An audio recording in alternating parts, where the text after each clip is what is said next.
My name is Elena Marshall, 33, landscape architect in Portland, Oregon. Last Christmas, I walked into my parents' living room after an 80-hour week, 4 corporate campus proposals on my desk, and our family garden center drowning in red ink. Mom didn't even glance up from her phone. "You missed the fertilizer inventory spreadsheet," she said flatly, scrolling through something more interesting than my arrival. My sister Ivy breezed in 30 minutes later, practically glowing from a $4,000 wellness retreat in Bend, Mom and Dad's treat, naturally. She moved through the room like she was floating, all ethereal energy and expensive athleisure wear. Dad grinned like she just won the lottery. "How's our little garden goddess?" he asked, pulling her into a hug that lasted longer than any greeting I'd received in years. I felt something snap inside me, like a branch under too much weight. "So I work myself into the ground while she floats through life on spa days and designer yoga pants. How does that make sense?" The words came out sharper than I intended, but I was too tired to soften them. Dad's expression shifted instantly, warmth draining from his face. He locked eyes with me, voice turning cold and precise. "Your job is to work while your sister enjoys life. That's how it's always been. If you don't like it, there's the door." The room went silent. Even the Christmas music playing softly from the kitchen seemed to fade. I pushed back from the table, chair scraping loud against the hardwood floor, the sound punctuating the moment. "Fine, I'll take that door, and you can start paying your own bills for once. Simple as that." Before I tell you what happened after I walked out that night, before I unpack the avalanche that followed, I want you to know something important. This is Revenge Stories, with Michelle, a home for quiet courage and true endings. If you feel my words, please like the video, subscribe to the channel, and tell me in the comments where you're watching from. Your voice matters here. Your story matters too. I read every single comment, and knowing you're listening gives me the courage to share these difficult truths. Now let me take you back to where this really began, long before that Christmas table became a battlefield. The seeds of this dysfunction were planted decades ago, taking root in soil I didn't even know was toxic until I was already tangled in it. Growing up in Portland's Southeast Division, the favoritism wasn't just obvious. It was the foundation our family built everything on. It was the air we breathed, the unspoken rule that governed every decision, every distribution of time and money and attention. When I was 12 years old, I entered the Oregon Young Landscape Designers Competition, a statewide program run by the Professional Association for Landscape Architects. Kids from all over Oregon submitted detailed plans for transforming urban spaces into green community hubs. The competition was serious, with professional designers serving as judges and real implementation potential for winning designs. I spent 3 months on my project, working on it every night after finishing my homework and my chores at the garden center. My proposal focused on converting an abandoned parking lot in our neighborhood into a butterfly garden, using only native plants and recycled materials I researched, which plants attracted monarchs, swallowtails, and painted ladies. I calculated sun exposure patterns and drainage requirements. I designed pathways using crushed recycled glass and created seating areas from reclaimed wood. The site plan was drawn to scale, colored with careful precision. Every plant labeled with its Latin name and seasonal blooming period. When the results came in, I couldn't believe it. First place in the regional round. My project beat submissions from kids 2 and 3 years older than me. The award came with a certificate, a small scholarship toward future design education, and the honor of having my plans displayed at the State Capitol building in Salem for 6 weeks. They mounted it in the main rotunda, where legislators and visitors would see it every day. I ran home with the certificate that afternoon, still in my school uniform, backpack bouncing against my shoulders. I was breathless with pride and anticipation. This was the kind of achievement that deserved celebration, the kind of moment that should have made my parents proud. Dad was in the greenhouse, the big commercial one where we propagated plants for retail sale. He was checking moisture levels on the seedling trays, clipboard in hand, reading glasses perched on his nose. Dad, look!" I practically shoved the certificate in his face. I won First place in the whole region. They're putting my design in the Capitol building." He took the certificate, held it at arm's length to read it through his glasses. His expression didn't change. 3 seconds passed, maybe 4. Then he set it down on a bag of potting soil, right on top, like it was a receipt or a grocery list. "That's good, Elena, real good work." His tone was flat, already moving on.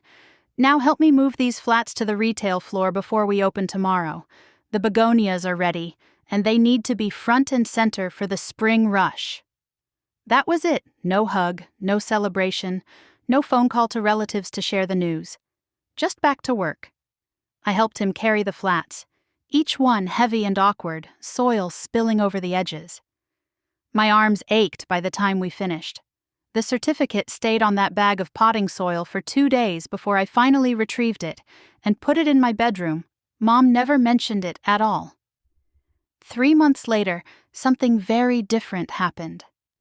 My sister Ivy, 9 years old at the time, brought home a finger painting she'd made during art class. It was exactly what you'd expect from a 9-year-old with basic tempera paint on construction paper. A garden scene with flowers that looked more like colorful blobs than actual blooms. No detail, no technique, just enthusiastic smears of primary colors. But Mom acted like Ivy had just painted the Sistine Chapel ceiling. She gasped when Ivy showed it to her. Actually gasped, hand flying to her chest. "Oh, honey, this is beautiful. Look at your use of color. You have such a natural gift." She immediately drove to the craft store and bought 3 identical shadow box frames, expensive ones with museum-grade glass. She hung one in the main store at the register where every customer would see it, one in the greenhouse office, and one in our kitchen above the breakfast table. Each mounting took careful consideration of lighting and placement. That weekend, the whole family piled into the van. Dad announced we were going out to celebrate Ivy's artistic development. We drove to this fancy bistro on Mississippi Avenue, the kind of place with cloth napkins and a wine list, the kind of place we usually avoided because it was too expensive. Ivy got to order whatever she wanted. After dinner, Mom and Dad presented her with a gift, a professional art supply kit in a wooden case. I watched them open it at the table, revealing $60 worth of sable brushes, tube watercolors, and artist-grade paper. Ivy squealed with delight, throwing her arms around both of them. I sat there eating my pasta, watching this unfold, trying to understand the logic.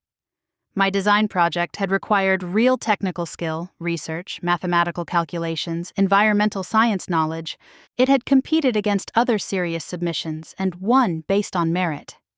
Ivy's finger painting was a cute craft project, but somehow her achievement warranted celebration and gifts, while mine warranted 3 seconds of acknowledgement and more chores. When I asked Mom about it later that week, carefully, trying not to sound jealous, she gave me this patient smile. "Honey, you're so naturally responsible and hardworking.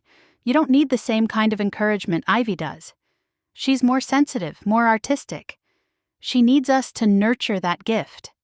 You're strong enough to motivate yourself." It was framed as a compliment, but it felt like a life sentence. Chores became my identity before I even understood what that meant. By 13, my daily routine looked nothing like a normal kid's life.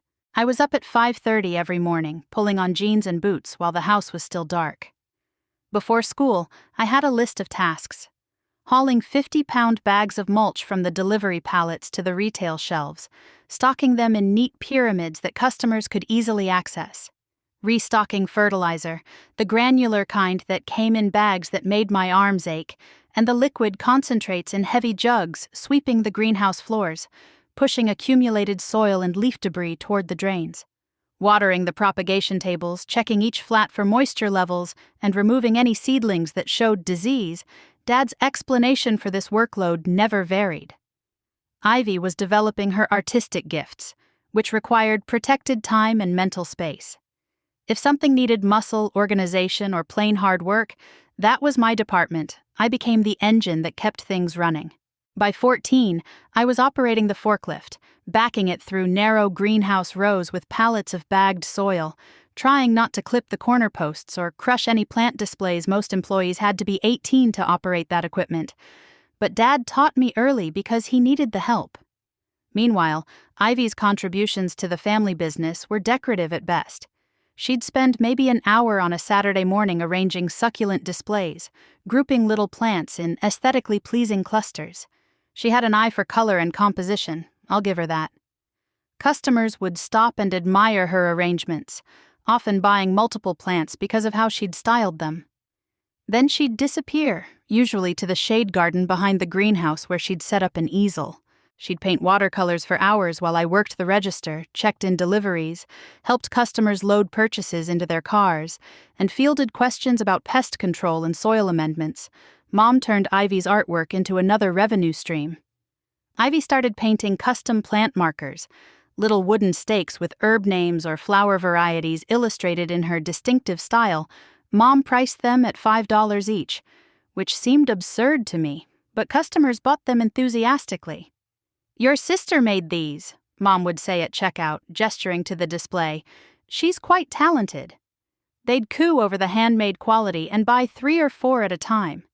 Ivy got to keep 60% of the sales. The money went into a savings account Mom managed for her, supposedly for future art school.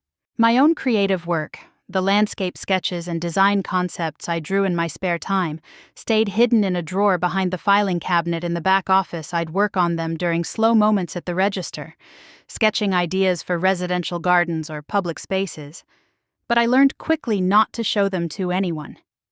The one time I left a notebook open on the break room table, Dad had walked by, glanced at it and said, "That's nice hobby stuff, Elena. But let's keep focused on real work, okay?" Like my designs were fundamentally less legitimate than Ivy's flower doodles. Even our living spaces reflected the hierarchy that governed our family. Our house sat on the same property as the garden center, a craftsman-style place with a big front porch and mature Japanese maples shading the yard. It was beautiful from the outside, the kind of house people stopped to photograph. Inside, the division of space told you everything about who mattered. When Ivy and I got too old to share a room, when the fighting over closet space and desk time became too constant, Dad decided to create separate spaces for us. For Ivy, he converted the upstairs bedroom, the one with the bay window that overlooked the rose garden and caught southern light all day. It was the best room in the house, with built-in bookshelves and enough space for a double bed, a desk, and a dedicated art area. Mom went all out with the decorating. She installed custom shelving along one wall specifically for art supplies, organized by type and color. She hung track lighting that could be adjusted to illuminate the easel from any angle. She put in a lock on the door, a real deadbolt, so no one would disturb Ivy's creative process or accidentally damage any works in progress. For me, Dad converted the old tool shed. I'm not exaggerating or being dramatic. It was literally the shed where we'd stored rakes, hose, and bags of fertilizer until he cleared it out. It sat behind the greenhouse, a 12-by-10 structure with bare wooden studs visible on the interior walls. No insulation, which meant it was an oven in summer and an icebox in winter. He put in a space heater, one of those ceramic ones that glowed orange, but it barely kept the space above 60 degrees on cold nights. The floor was concrete, painted gray, always cold under bare feet. He installed one window, small and high up, that didn't provide much natural light. One bare bulb hung from the ceiling, operated by a pull chain. I got a futon from Goodwill, somebody's cast-off with a faded blue cover and springs that poked through if you sat wrong.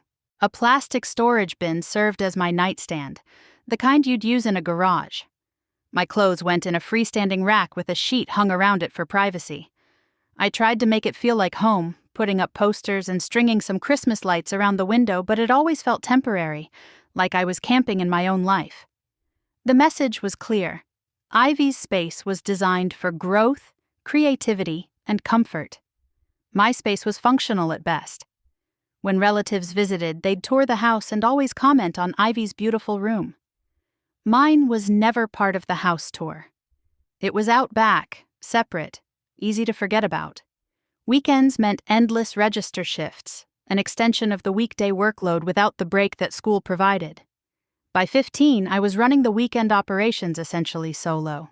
Saturday and Sunday mornings, I'd open the garden center at 7, a full hour before Dad even came out of the house. I'd turn on all the lights, fire up the computer system, count the cash drawer for starting change, and unlock the front doors.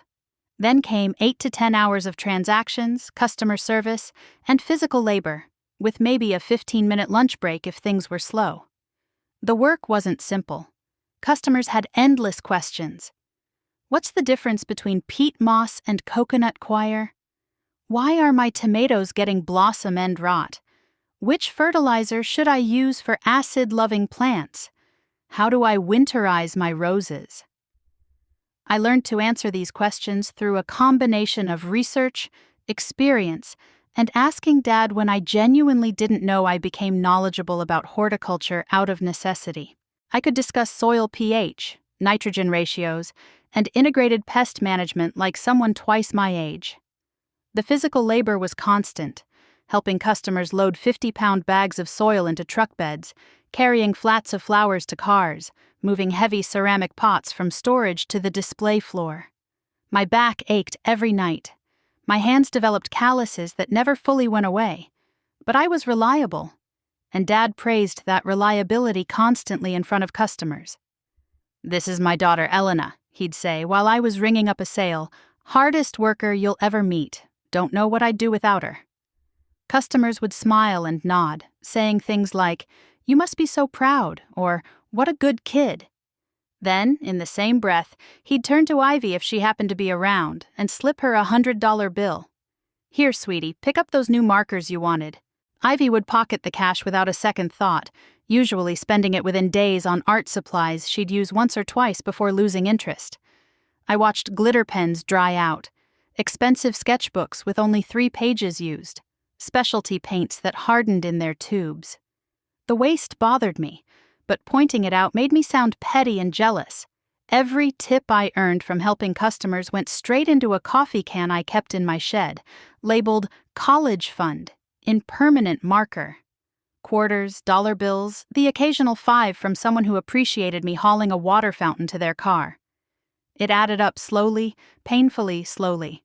But it was mine. Dad never touched it, at least. That money represented possibility, a future where I wouldn't spend every weekend behind a register or hauling bags of mulch. The pattern calcified over the years, hardening into something that felt permanent and unchangeable. I took on more responsibility at the garden center because someone had to, and Ivy certainly wasn't going to do it. I designed the spring plant sale displays, creating eye-catching arrangements that drew customers in from the street.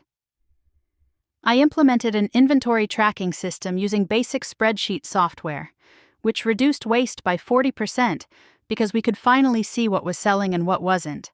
I taught myself bookkeeping on a laptop I bought from a pawn shop for $50, spending nights watching YouTube tutorials about debits and credits, learning QuickBooks through trial and error. Dad appreciated these contributions in his way, usually with comments like, "Good thinking," or "That'll save us money." But appreciation didn't translate into reduced workload or increased freedom. Instead, success meant more responsibility. The better I got at managing systems, the more systems I was expected to manage. I became indispensable, which sounds like a compliment, but functions as a trap. Ivy would drift through occasionally during these busy periods, rearranging a few pots on a display table for visual interest, then vanishing to sketch at Laurelhurst Park for the rest of the afternoon. She'd come back with charcoal drawings of ducks or trees, and Mom would praise her observational skills and artistic dedication. The imbalance was so stark that even our relatives noticed, though most of them kept quiet about it. Uncle Ray, Dad's brother, was the exception. One Thanksgiving, I was in the kitchen helping clean up while everyone else lounged in the living room. Uncle Ray came in for another beer and found me scrubbing roasting pans. He stood there for a moment watching me work, then muttered to Aunt Linda, "That girl works like a draft horse while her sister gets treated like a show pony." His voice was low, but I heard it clearly. So did Mom, who appeared in the doorway almost instantly. "Ray, that's not fair," she said, voice tight with warning. "Both girls contribute in their own ways. Ivy's artistic talents are just as valuable as Elena's work ethic." Uncle Ray opened his mouth like he wanted to argue, but Aunt Linda touched his arm and the conversation died. I kept scrubbing the pan, hands submerged in hot soapy water, pretending I hadn't heard any of it. But I had heard it, and it lodged in my chest like a splinter, painful proof that I wasn't imagining things. High school sharpened the divide into something I couldn't ignore anymore, couldn't rationalize away as temporary or fair, in some way I didn't understand yet. The inequality became mathematical, measurable, impossible to dismiss. I worked 3 part-time jobs around my class schedule, desperate to save money for landscape architecture school at Oregon State University. The state school was my only realistic option financially, even with scholarships. Out-of-state programs or private schools were completely off the table unless I could somehow save $30,000, which seemed impossible.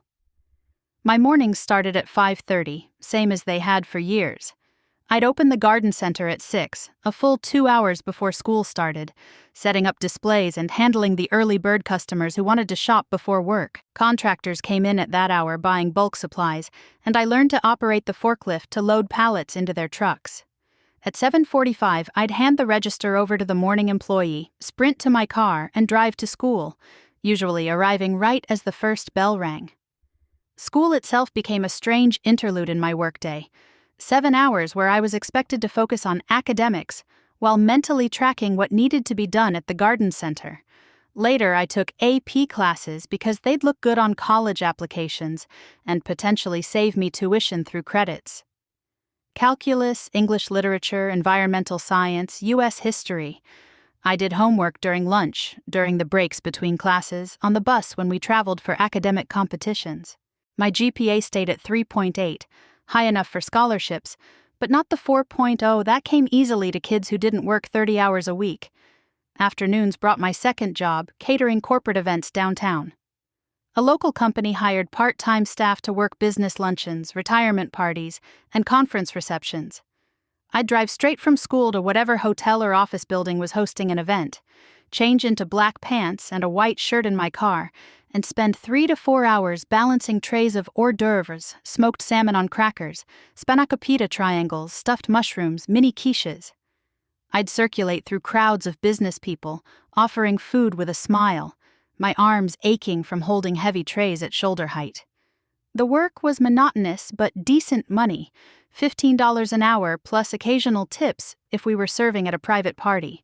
During slow moments, I'd duck into the bathroom or the caterer's staging area and review landscape design concepts on my phone, studying examples of successful public spaces, memorizing plant species and their requirements. I was teaching myself the basics of the profession before I'd even started formal education, trying to get a head start. Evenings brought delivery runs for the garden center, 3 nights a week minimum, sometimes more during busy seasons. We offered local delivery for customers who couldn't transport large purchases themselves: bulk soil, stone pavers, large ceramic pots, even small trees. I'd load the garden center's old Ford pickup, navigate Portland's winding residential neighborhoods using scribbled addresses, and unload everything myself unless the customer came out to help. Most didn't. They'd already paid for delivery and expected full service. I'd haul bags of soil around houses to back gates, wheel heavy pots on a dolly across gravel driveways, position stone pavers where customers pointed. My back developed a permanent low ache. My hands were never without scratches or cuts from handling rough materials. I'd get home around 9 or 10 at night, eat whatever leftovers I could find, shower off the day's accumulated dirt and sweat, then stay up until midnight or 1 finishing homework. 4 to 5 hours of sleep, then up again at 5:30 to repeat it all. Every dollar I earned went toward the same goal: building a college fund large enough to make Oregon State possible. Application fees alone cost hundreds across multiple schools, even though OSU was my top choice. Portfolio development meant printing high-quality copies of my design work, buying proper paper and presentation materials. I was competing against kids whose parents hired professional photographers to document their projects, whose portfolios arrived in leather binders. Mine was assembled with supplies from the office supply store clearance section, but the work itself was solid.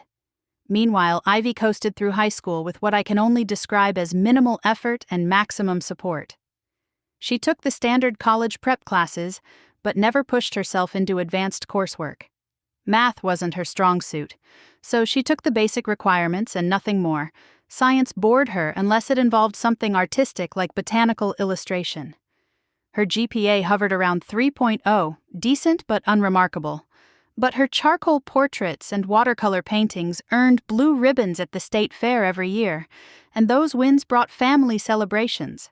Each award meant another outing, another special dinner. We'd go to this green, chili cheeseburger place Ivy loved, or bowling, or once to a concert in the park. Dad would raise his beer and toast, "Our little artist." And Mom would beam with pride, taking dozens of photos for Facebook. Ivy would bask in the attention, gracious and humble, in a way that seemed calculated to me, though maybe I was just bitter. I was bitter. Watching your sister get celebrated for hobbies while your actual accomplishments went unnoticed creates bitterness like water creates rust. I internalized the message early and thoroughly. My value came from what I produced, the labor I provided, the problems I solved. Ivy's value came from what she dreamed, the potential she represented, the beauty she might create someday. One of us was a workhorse, the other a show pony. The jar where I collected my tips and saved earnings grew heavier, filled with coins and small bills that represented thousands of hours of work. But the weight on my shoulders grew heavier too, a burden that no amount of money could lift. Junior year of high school brought a shift that crystallized just how deep the inequality ran. Ivy came home from school one Tuesday in February with a glossy brochure, all excited energy and grand plans. She'd been talking to her art teacher about summer programs for serious young artists, and they'd found something perfect: a 6-week intensive studying botanical illustration in Vancouver, British Columbia. The program was affiliated with the University of British Columbia's Botanical Gardens, offering instruction from professional scientific illustrators who worked on textbooks and field guides. The brochure promised individual mentorship, access to rare plant specimens, field trips to Vancouver Island, and a final exhibition of student work. It looked incredible, honestly. For someone serious about botanical art, it was an amazing opportunity, but the cost made my stomach drop. Tuition for the program was $4,500. Housing in the university dorms added another $2,000. Then there was the international student fee, travel costs, and a suggested monthly allowance for supplies and weekend activities. Altogether, the program would cost around $9,000. I found Ivy and Mom at the kitchen table that evening, brochure spread between them, already planning like the money was a given. "We'll need to get you a passport," Mom was saying, writing notes on a pad. "And we should shop for some nice outfits, something that looks professional but still expresses your artistic personality." "What about the cost?" I asked. Standing in the doorway, I'd just gotten home from a catering shift, still wearing my work clothes, exhausted and hungry. Mom waved a hand dismissively. "Your father and I will figure it out. This is an investment in Ivy's future. These kinds of opportunities don't come along often." Dad confirmed it that weekend. They'd cover the entire cost, including spending money so Ivy wouldn't have to work during the program. She needed to focus completely on her art, he explained, without the distraction of a part-time job. The money would come from the garden center's business account, classified as a professional development expense even though Ivy didn't actually work for the business in any meaningful way. I did the math in my head while sitting at the dinner table, pushing food around my plate. $9,000. That was more than half of what I'd saved for college over 3 years of working constantly. That was 600 hours of catering work at $15 an hour. That was 450 deliveries for the garden center at $20 per run. That was an entire summer of opening the store 6 days a week. And they were just giving it to Ivy for a summer enrichment program. I tried to raise concerns carefully, not wanting to sound jealous even though I absolutely was. "That's a lot of money," I said. "What about saving for Ivy's actual college tuition?" Dad looked at me over his reading glasses. Ivy's portfolio is her college ticket programs like this strengthen applications and scholarship potential. It's strategic. What about my college expenses? The question came out smaller than I intended. You've been saving, Mom said. Like that settled it. You're very responsible with money, you'll figure it out. The following week, they announced it to the extended family at a Sunday dinner. Everyone gathered at our house for Mom's birthday. Ivy stood up and gave this whole speech about the opportunity, how grateful she was, how it would transform her artistic practice. Everyone clapped. Aunt Linda asked thoughtful questions about the program. Uncle Ray, who'd defended me at Thanksgiving, caught my eye across the table and gave me a look that said he knew exactly how unfair this was. But what could he do? I excused myself early, claiming homework, and went out to my shed. I sat on the futon in the cold, wrapped in a blanket, and cried angry tears that I wiped away quickly. Crying felt like admitting defeat, and I wasn't defeated. I was just tired, so incredibly tired. Ivy left for Vancouver in June. Right after school ended, Mom and Dad drove her to the airport, took photos of her with her luggage, posted them on Facebook with captions about supporting young artists and investing in dreams. She was gone for 6 weeks, her Instagram filled with photos of exotic plants, waterfront views, new friends making art together. She looked happy and free and completely unburdened. I spent that summer working 70-hour weeks. I picked up extra catering shifts, took every delivery request that came through, and opened the garden center 7 days a week because Dad wanted to maximize summer revenue. I saved every possible dollar, eating ramen and sandwiches, avoiding any unnecessary expenses. By the time Ivy came home in August, tanned and full of stories, I'd added another $4,000 to my college fund. Still not enough, but closer. Ivy's return came with another announcement that arrived like a storm I should have seen coming. She'd been inspired by the Vancouver program and wanted to continue the momentum. She'd been researching pop-up gallery spaces in Portland, looking at temporary venues where emerging artists could showcase work. She'd found a perfect location in the Pearl District, a converted warehouse space with exposed brick and great natural light. The lease was for 6 months, and she had this whole vision: a botanical art exhibition space featuring her work and pieces from other local artists, hosting opening receptions and art walks, maybe offering weekend workshops. Dad saw potential where I saw financial disaster. They sat down with a business consultant who told them that pop-up galleries were trending, that First Thursday art walks in the Pearl brought serious foot traffic, that Ivy's age and story would attract media attention. Young artist, family business background, botanical focus connecting to Portland's garden culture. It could work, the consultant said.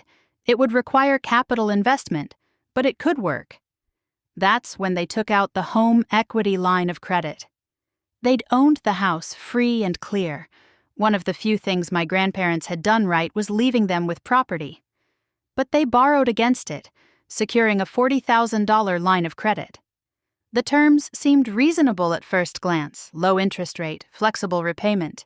But that meant adding a monthly payment where none had existed before, creating a permanent financial obligation to fund what was essentially Ivy's experiment. The gallery space lease cost $2,400 a month. Then came build-out costs: track lighting, professional display walls, a small office area, bathroom upgrades to meet commercial code insurance, utilities, business licenses. They hired a carpenter to build custom display pedestals. They contracted a graphic designer for promotional materials, business cards, postcards, a small website. The opening reception alone cost $3,000, catering, wine, printed invitations, hiring a photographer to document the event. I watched this unfold from my position at the garden center register, checking in deliveries, processing transactions, keeping the actual revenue-generating business running. Nobody asked my opinion. Nobody seemed concerned about the risk.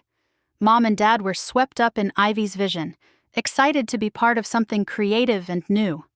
The garden center was old, established, boring. The gallery was fresh, artistic, full of possibility. The grand opening happened on a Thursday in October, timed to coincide with the Pearl District Art Walk. I had to work the garden center's evening shift because someone needed to close up, so I missed most of it. I drove over after locking up at 8, still in my work clothes, smelling like potting soil and tired from a 10-hour day. The gallery looked beautiful, I'll admit. Soft lighting on white walls, Ivy's botanical illustrations displayed with professional matting and framing. There was a decent crowd, people sipping wine from plastic cups, eating cheese and crackers, discussing the work in that particular way art people do. Lots of words like gestural and organic and luminous. Ivy moved through the crowd in a vintage dress, playing the role of emerging artist perfectly. Mom and Dad stood near the entrance, greeting people, beaming with pride. Several pieces had red dots next to them, indicating sales. I counted 5, which at the prices listed meant about $1,800 in revenue. Not bad for an opening night. Maybe this would work after all, but then reality set in over the following months. The opening night sales were followed by weeks of almost nothing. A few people would wander in during art walks, browse, leave their email addresses for the mailing list. Occasionally someone bought a small print or a greeting card. But the big pieces, the ones priced at $600, $800, $1,000, weren't moving. The overhead costs didn't care about slow sales. Rent came due every month, utilities, insurance, the loan payment on the build-out costs. By month 3, they were behind on payments to the frame supplier. The display pedestals had been custom-built on credit, with payment expected upon completion, but that invoice sat unpaid. Ivy organized a holiday show in December, featuring her work alongside 3 other local artists, hoping the seasonal shopping season would boost sales. They spent another $2,000 on promotion and an opening reception. Sales improved slightly, but nowhere near enough to cover mounting debts. I discovered the full extent of the financial damage while organizing tax documents that winter. Part of my unofficial job was keeping the garden center's books in order, and that meant accessing the business bank accounts and the personal accounts that were increasingly intermingled. I found the home equity line documents, saw the original $40,000 draw and the monthly payment, $875 every single month. Forever, or at least for the next 30 years according to the amortization schedule. I also found the credit card statements, personal cards that Mom and Dad had maxed out covering gallery expenses, when the business account ran dry. $15,000 on one card, $12,000 on another. The minimum payments alone were eating up $600 monthly. The garden center was still profitable, but marginally. After covering inventory costs, utilities, insurance, and now these new obligations, there was barely anything left. My parents, who'd owned their home free and clear, were now buried in debt. I confronted Dad about it one evening in the garden center office. After we'd closed for the day, "Did you really take out $40,000 for Ivy's gallery?" He looked tired, older than I'd noticed before. "It was an investment opportunity. It's bleeding money. She's not even covering the monthly rent with sales." "These things take time," he said, defensive. "Building a reputation, establishing a collector base, the consultant said to expect 18 months before profitability." What happens if it's not profitable in 18 months, or ever? You're paying $875 a month on that home equity line plus credit card debt I saw. You can't sustain this. "That's not your concern," he said, voice hardening. "Focus on your own responsibilities." But it was my concern, because 3 weeks later, Mom called me crying. They were behind on the home equity payment, and the bank had sent a warning letter. Could I help out just temporarily until the gallery situation stabilized? Just a few $100s to get them current. I was in my first term at Oregon State by then, living in the cheapest dorm room available, eating ramen and peanut butter sandwiches to stretch my food budget. My student loans totaled $42,000 after just one term, a number that made my chest tight every time I thought about it. But Mom was crying, and Dad's pride was crumbling, and I couldn't just let them lose the house. I sent them $500 from my emergency fund, money I'd been saving in case my car died, or I had some crisis. Mom thanked me profusely. Dad sent a text. "Appreciate the help. We'll pay you back." They never paid me back. Instead, it became a pattern. Every few weeks, there'd be another crisis. The garden center needed inventory they couldn't afford to stock. A credit card payment was due, and they didn't have the funds. The gallery rent was late again. Could I help out? Just temporarily. Just this once turned into every month. By spring term of my freshman year, I was sending $2,000 home monthly. Money I earned from freelance landscape design work I did on weekends. I'd started taking small residential clients, designing garden plans for a few $100s each. It was good experience and helped my portfolio, but every penny of profit went straight to my parents' mounting debts. My own student loan debt grew larger each term. $42,000 became $48,000, then $53,000. Interest was accruing faster than I could pay it down because every extra dollar went to keep my parents afloat. I was drowning financially so they could keep funding Ivy's failing gallery. The gallery finally closed after 8 months. Not even the 18 months the consultant had projected, just 8 months before my parents gave up. The total losses were ugly. $35,000 gone, evaporated into rent and overhead and promotional events that hadn't generated sufficient revenue.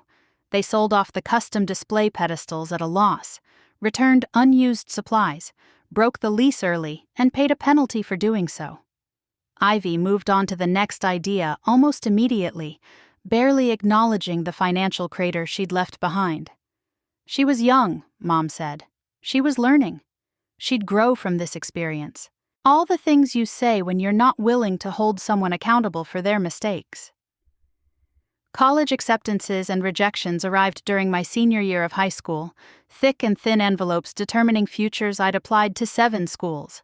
Oregon State University as my primary choice, University of Oregon as backup, Portland State as the safe option, and then 4 reach schools, including schools in California and Colorado, that I knew were probably too expensive but applied to anyway because what if there was scholarship money? What if I got lucky? Oregon State offered a partial scholarship, $10,000 per year based on grades and portfolio. It was generous, but still left a massive gap. Tuition, fees, housing, food, books, everything combined meant I'd need about $28,000 per year. The scholarship covered 10. Federal student loans would cover another $8,000 to $10,000. That left $8,000 to $10,000 I needed to come up with annually, plus spending money, plus emergency funds. I worked graduation weekend. One of my catering clients was throwing a massive party for their daughter, a backyard event with 200 guests, and they needed extra servers. The pay was good, $200 for 6 hours of work, plus I got to keep any tips. I served champagne and appetizers while wearing black pants and a white shirt, watching this other girl celebrate her achievement with her whole family present, everyone taking photos and making toasts. I left my own graduation ceremony to my family. They went without me. Mom texted a photo afterward. The 3 of them standing outside the venue. Dad sent a separate text. Proud of you for being responsible about work. No apology for my absence from my own graduation, just approval that I'd prioritized earning money. That's what I was good for. Ivy posted photos from a post-graduation trip to Taos, New Mexico. That same weekend she'd driven down with 2 friends, staying at some artist retreat, taking photos of adobe buildings and posting them with captions about creative inspiration and finding her artistic voice.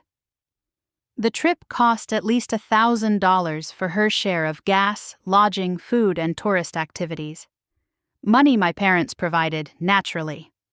At Oregon State, I lived in the oldest dorm on campus, a building scheduled for renovation that they kept open for students who needed the cheapest possible housing option. Cinder block walls, linoleum floors, radiator heat that clanked all night.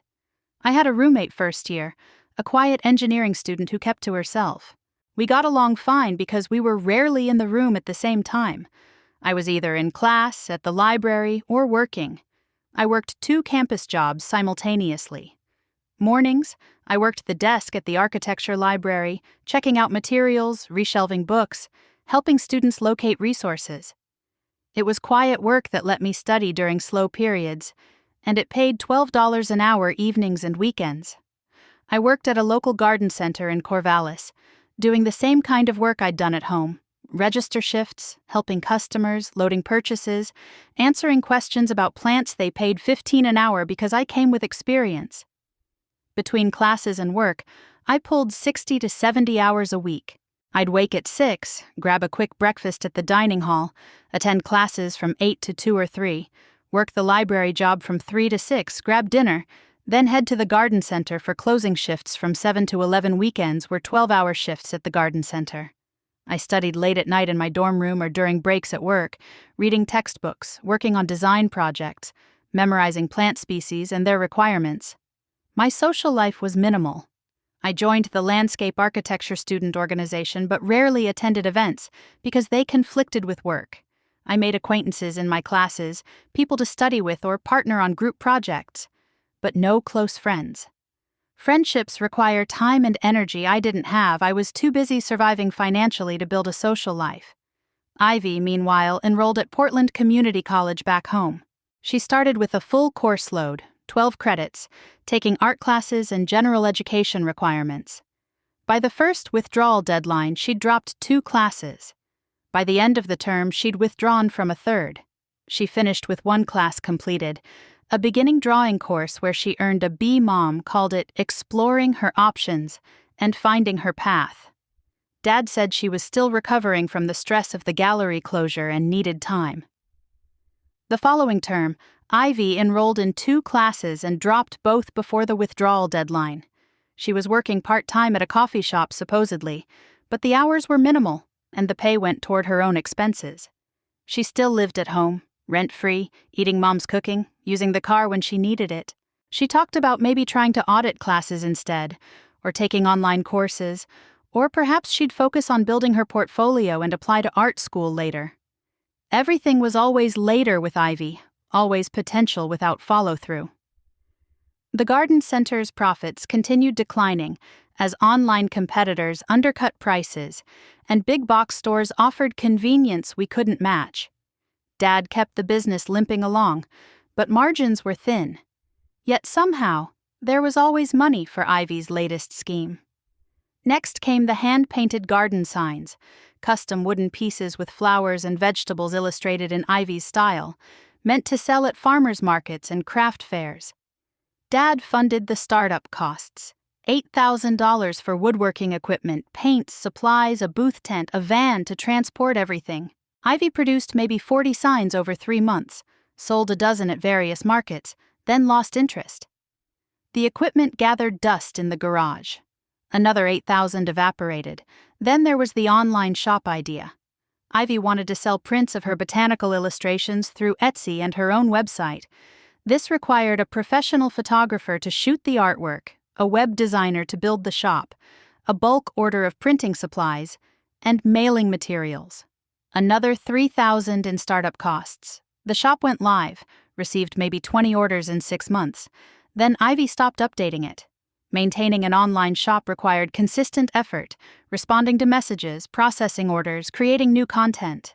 Ivy preferred the inspiration phase to the execution phase. My senior thesis at Oregon State earned departmental honors. I designed a sustainable campus green space that transformed an underutilized courtyard into a multifunctional outdoor classroom and gathering area. The design incorporated rain gardens for stormwater management, native plant species requiring minimal irrigation, seating areas using reclaimed wood, and educational signage about local ecology. It was practical, beautiful, and demonstrated both technical skill and environmental consciousness. My professors were impressed enough to enter the project in a regional design competition, where it won 2nd place and a small cash prize. More importantly, they started connecting me with professional firms, looking for interns and eventual employees. I interviewed with 3 firms during spring term of senior year, showing my portfolio, discussing my design philosophy, trying to appear confident and competent, despite feeling exhausted and financially strained. One firm in Portland made an offer. Full-time position starting after graduation, $58,000 per year, health benefits, 2 weeks vacation. It wasn't glamorous, mostly residential work with occasional small commercial projects, but it was stable and fairly paid. I accepted immediately. I graduated in June with honors, a bachelor's degree in landscape architecture, $53,000 in student loan debt, and a job starting in 2 weeks. It felt like survival more than triumph. I'd worked so hard for so long that I couldn't quite process that I'd actually made it through. Mom, Dad, and Ivy drove up for commencement. We took a few photos on campus, had lunch at a mediocre restaurant, then they drove home. No celebration, no special dinner, just acknowledgement that I'd done what was expected. 2 weeks after my graduation, Ivy announced her engagement. She'd been dating a photographer named Marcus for about 8 months, a guy she'd met at a First Thursday art walk. He was 32, freelance, with an artistic temperament and unstable income that made him completely wrong for someone as flighty as Ivy, but they were in love, apparently, and ready to get married. Mom immediately shifted into wedding planning mode. They'd host the ceremony and reception at the garden center, transforming it into a bohemian garden venue. It would be beautiful, intimate, meaningful, and expensive. Very expensive. I watched the budget spiral from my new apartment in Portland, a studio I'd rented near my office. 500 square feet, Murphy bed, kitchenette. But it was mine, and I was finally independent. Except I wasn't independent. Because 2 weeks into my new job, Mom called asking if I could help with the wedding costs. Just a few $1,000s to make Ivy's day special. Family helping family. I said no at first. Firmly, clearly. I'd just graduated with massive debt. I was starting my career. I needed to focus on my own financial stability. But Mom cried. Dad got on the phone and talked about family obligations and how they'd always supported me. Ivy sent a long text about how she'd always looked up to me and hoped I could be part of making her dreams come true. The guilt was suffocating. I sent $3,000, wiping out my emergency fund again. The wedding cost $22,000 total, charged to the business account I'd helped manage. I designed the entire invitation suite for free, using overstock cardstock from the garden center. Creating custom illustrations of the venue, it took me 30 hours spread across weekends. Nobody thanked me directly. Ivy posted the invitations on Instagram, and people commented on how beautiful they were, but she didn't credit me. The ceremony was lovely, I'll admit. Late summer evening, string lights in the trees, folding chairs arranged in the shade garden. Ivy looked beautiful in a vintage lace dress. Marcus seemed genuinely happy. I stood in the back, watching, feeling nothing but tired. The monthly money transfers to my parents continued. What started as temporary help became permanent expectation. Every month, $2,000 from my paycheck went to them, helping cover the inflated mortgage payment and mounting credit card debt. I rationalized it as investing in family stability, protecting them from foreclosure, being the responsible one. But really, I was enabling them to avoid the consequences of their financial decisions. My own savings account stayed empty. My student loan debt grew despite making minimum payments because interest was accumulating faster than I could pay down principal. I was making $58,000 per year, which sounds decent. But after taxes, rent, loan payments, helping my parents, and basic living expenses, there was nothing left. I couldn't save for retirement, couldn't build an emergency fund, couldn't take a vacation, or buy new furniture, or do any of the things people starting their careers normally do. Dad's emails during this period grew shorter and more transactional. Updates on Ivy's wedding planning, requests for money, questions about the garden center's accounting. He'd sign off with "thanks for all you do" or "we appreciate you," phrases that felt empty. Mom called more frequently, always with some new financial crisis that required my intervention. The years blurred together in a haze of work and obligation. I advanced at my firm, taking on larger projects, building a reputation as someone reliable and talented. I designed residential gardens for wealthy clients in the West Hills, a small public park in Beaverton, the courtyard for a medical office building. My portfolio grew stronger. My salary increased to $68,000, then $74,000. But the money disappeared as quickly as it arrived, eaten by debt and family obligations and the impossibility of getting ahead. Marcus appeared in my life during this period like an unexpected gift. We met at a professional networking event, one of those after-work mixers where landscape architects and contractors and suppliers gathered to make connections. He was a civil engineer specializing in sustainable stormwater systems, and we'd been assigned to the same table for dinner. We started talking about rain gardens and bioswales, technical stuff that most people found boring, but we found fascinating. He was funny, smart, grounded.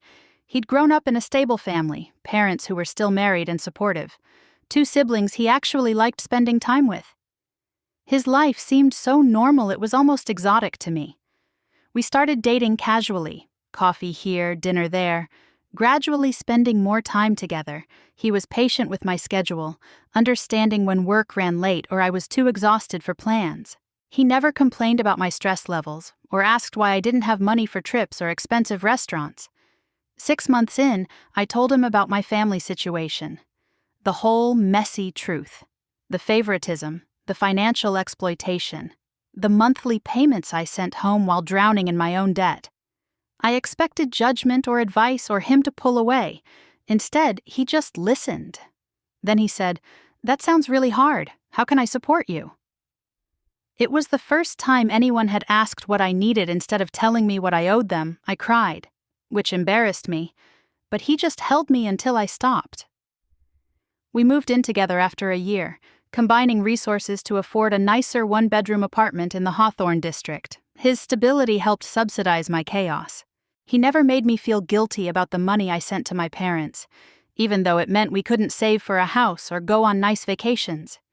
He was just present, steady, reliable. By last Christmas, I was 33 years old, 7 years into my career, and still trapped in the same pattern. I'd been promoted to senior landscape architect at my firm, managing a team of 3, overseeing projects worth hundreds of thousands of dollars. My salary had reached $92,000 annually. On paper, I should have been thriving. In reality, I was exhausted and resentful and suffocating under obligations that never decreased despite my growing success. The previous year had been particularly brutal. My firm secured the contract for a massive resort redesign in the Gorge, a 5-star property that wanted to completely transform their grounds. It was the biggest project I'd ever led, requiring coordination with multiple contractors, custom plant sourcing, intricate irrigation systems, everything. The work was rewarding but consuming. I was pulling 80-hour weeks routinely, working evenings and weekends, barely seeing Marcus except to sleep beside him at night. On top of that, the garden center was hemorrhaging money faster than ever. Online competition had decimated their customer base. The building needed repairs they couldn't afford. Inventory sat unsold, representing cash tied up in products nobody wanted. Dad was 62, tired, running out of ideas. Mom's health was declining, her back problems making physical work impossible. They were facing the real possibility of closure. But they kept spending money on Ivy, always more money for Ivy. That fall, she'd gone to a month-long wellness retreat in Sedona, $4,000 for meditation, yoga, spa treatments, organic meals, and spiritual guidance. She came back full of insights about alignment and purpose and healing her inner artist. She posted daily updates on Instagram, photos of red rocks and sunrise yoga poses, and artfully arranged vegan bowls. The retreat was a gift from Mom and Dad, charged to a credit card that was already maxed out. When I asked about it, Mom said Ivy had been stressed and needed to reconnect with herself. The money would work itself out. It always did, apparently, because I always made it work out. Then came the Celine handbag. 4 days before Christmas, Mom and Dad took Ivy shopping in downtown Portland as an early birthday present. They came home with a butter-soft leather bag that cost $3,200, $3,200 while they were behind on the mortgage, while the garden center was failing, while I was sending them $2,000 monthly just to keep the lights on.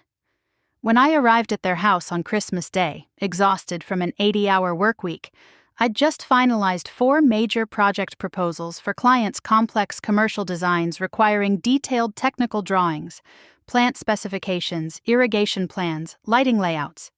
Each proposal represented months of work condensed into presentation documents that needed to be perfect.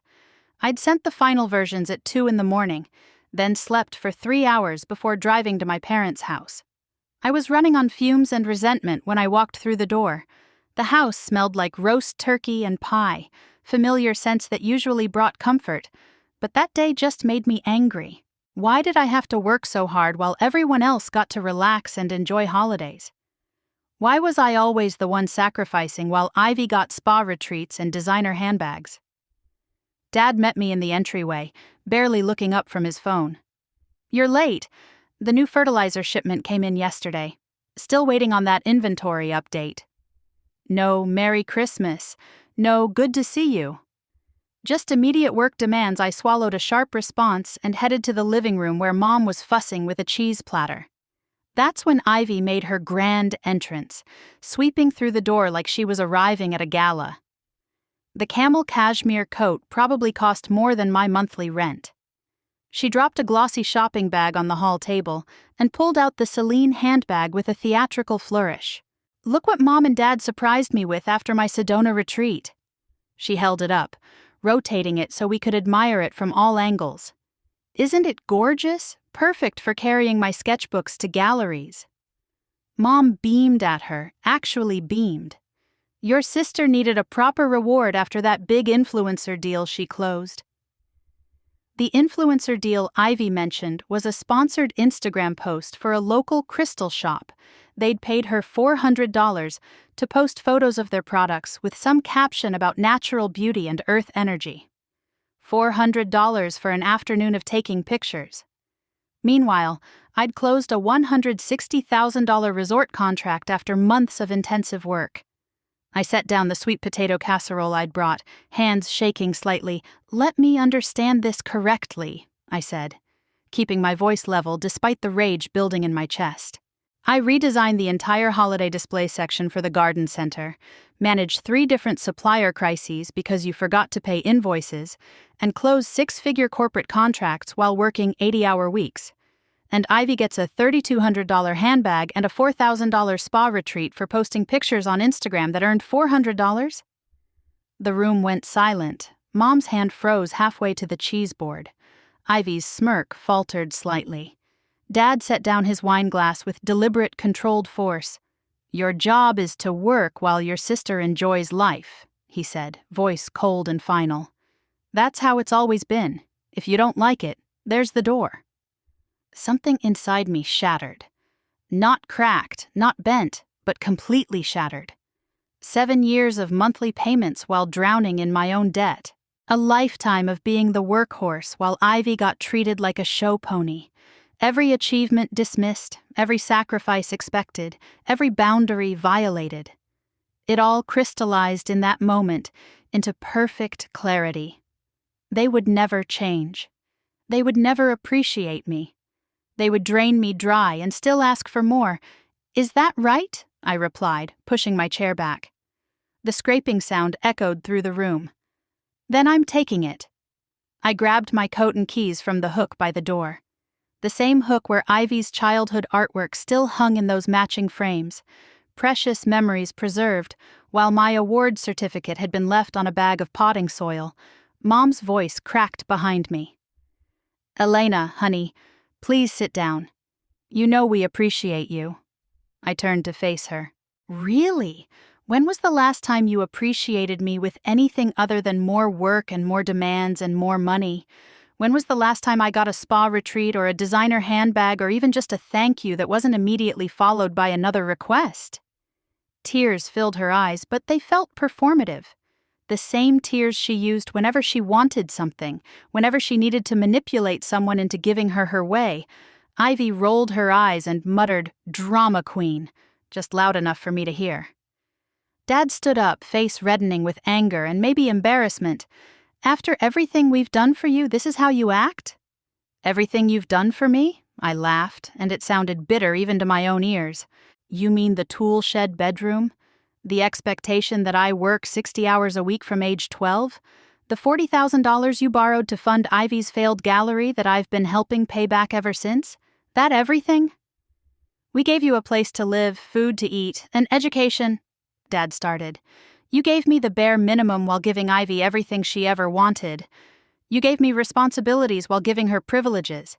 You gave me criticism while giving her praise. And I was stupid enough to think if I just worked hard enough, sacrificed enough, proved myself enough, you'd eventually see me as valuable as her.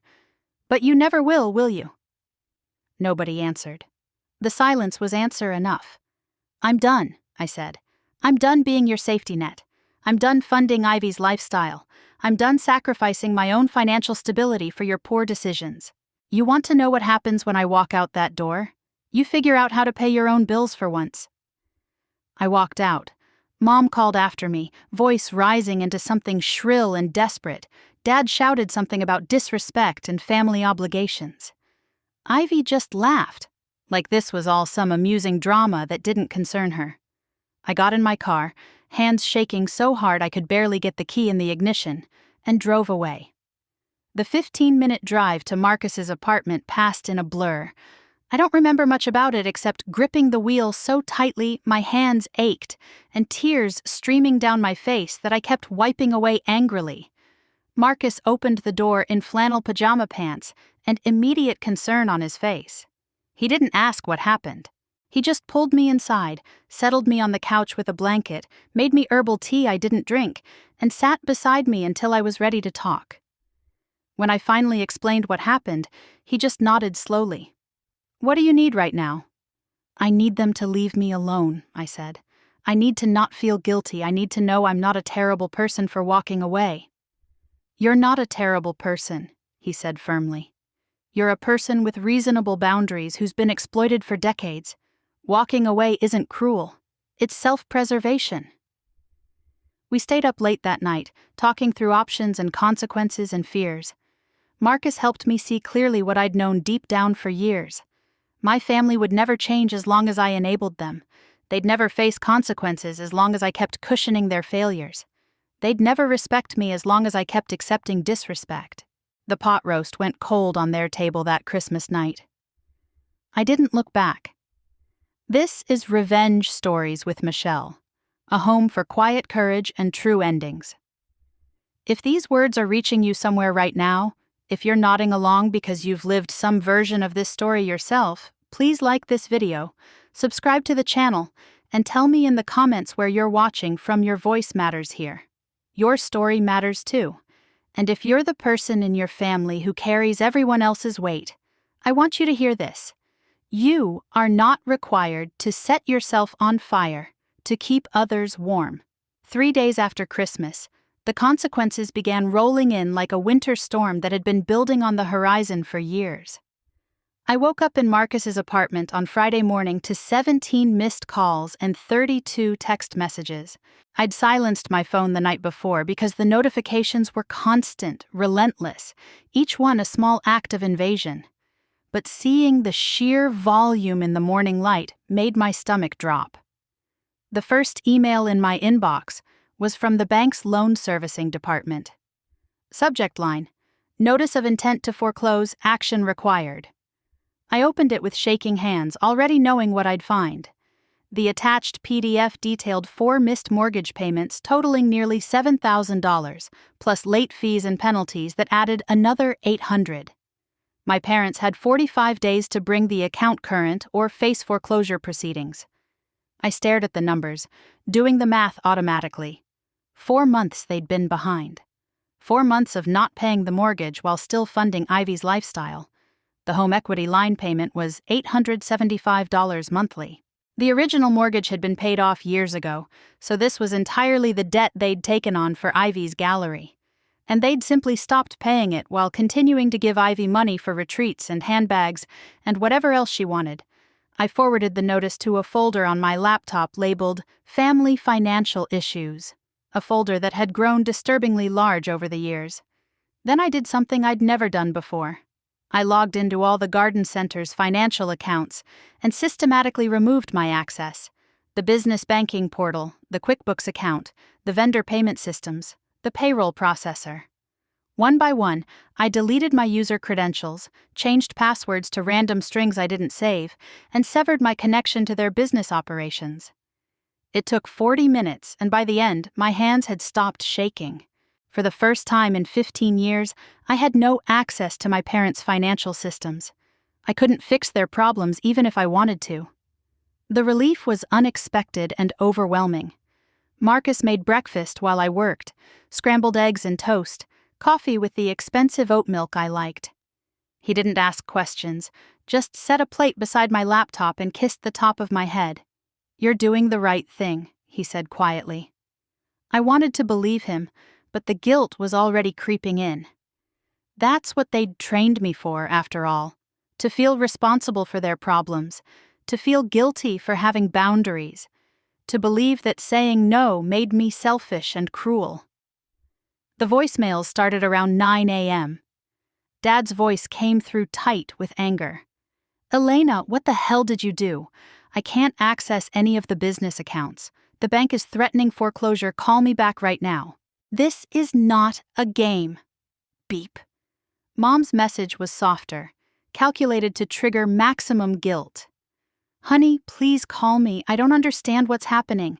The bank sent scary letters and your father is very upset. My back is killing me and I can't handle this stress. Please, we need to talk about this like adults." Beep. Ivy's voicemail was the longest.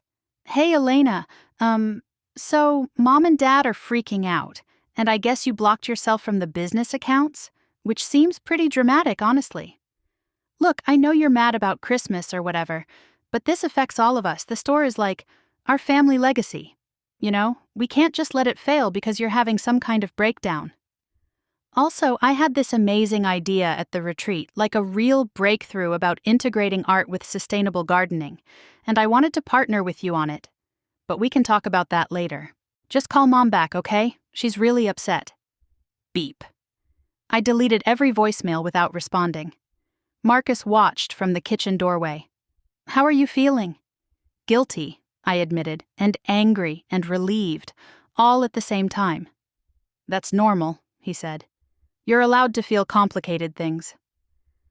The texts ranged from pleading to aggressive. Mom sent long paragraphs about family loyalty and how much they'd sacrificed for me over the years. Dad sent short, angry demands. "Call me."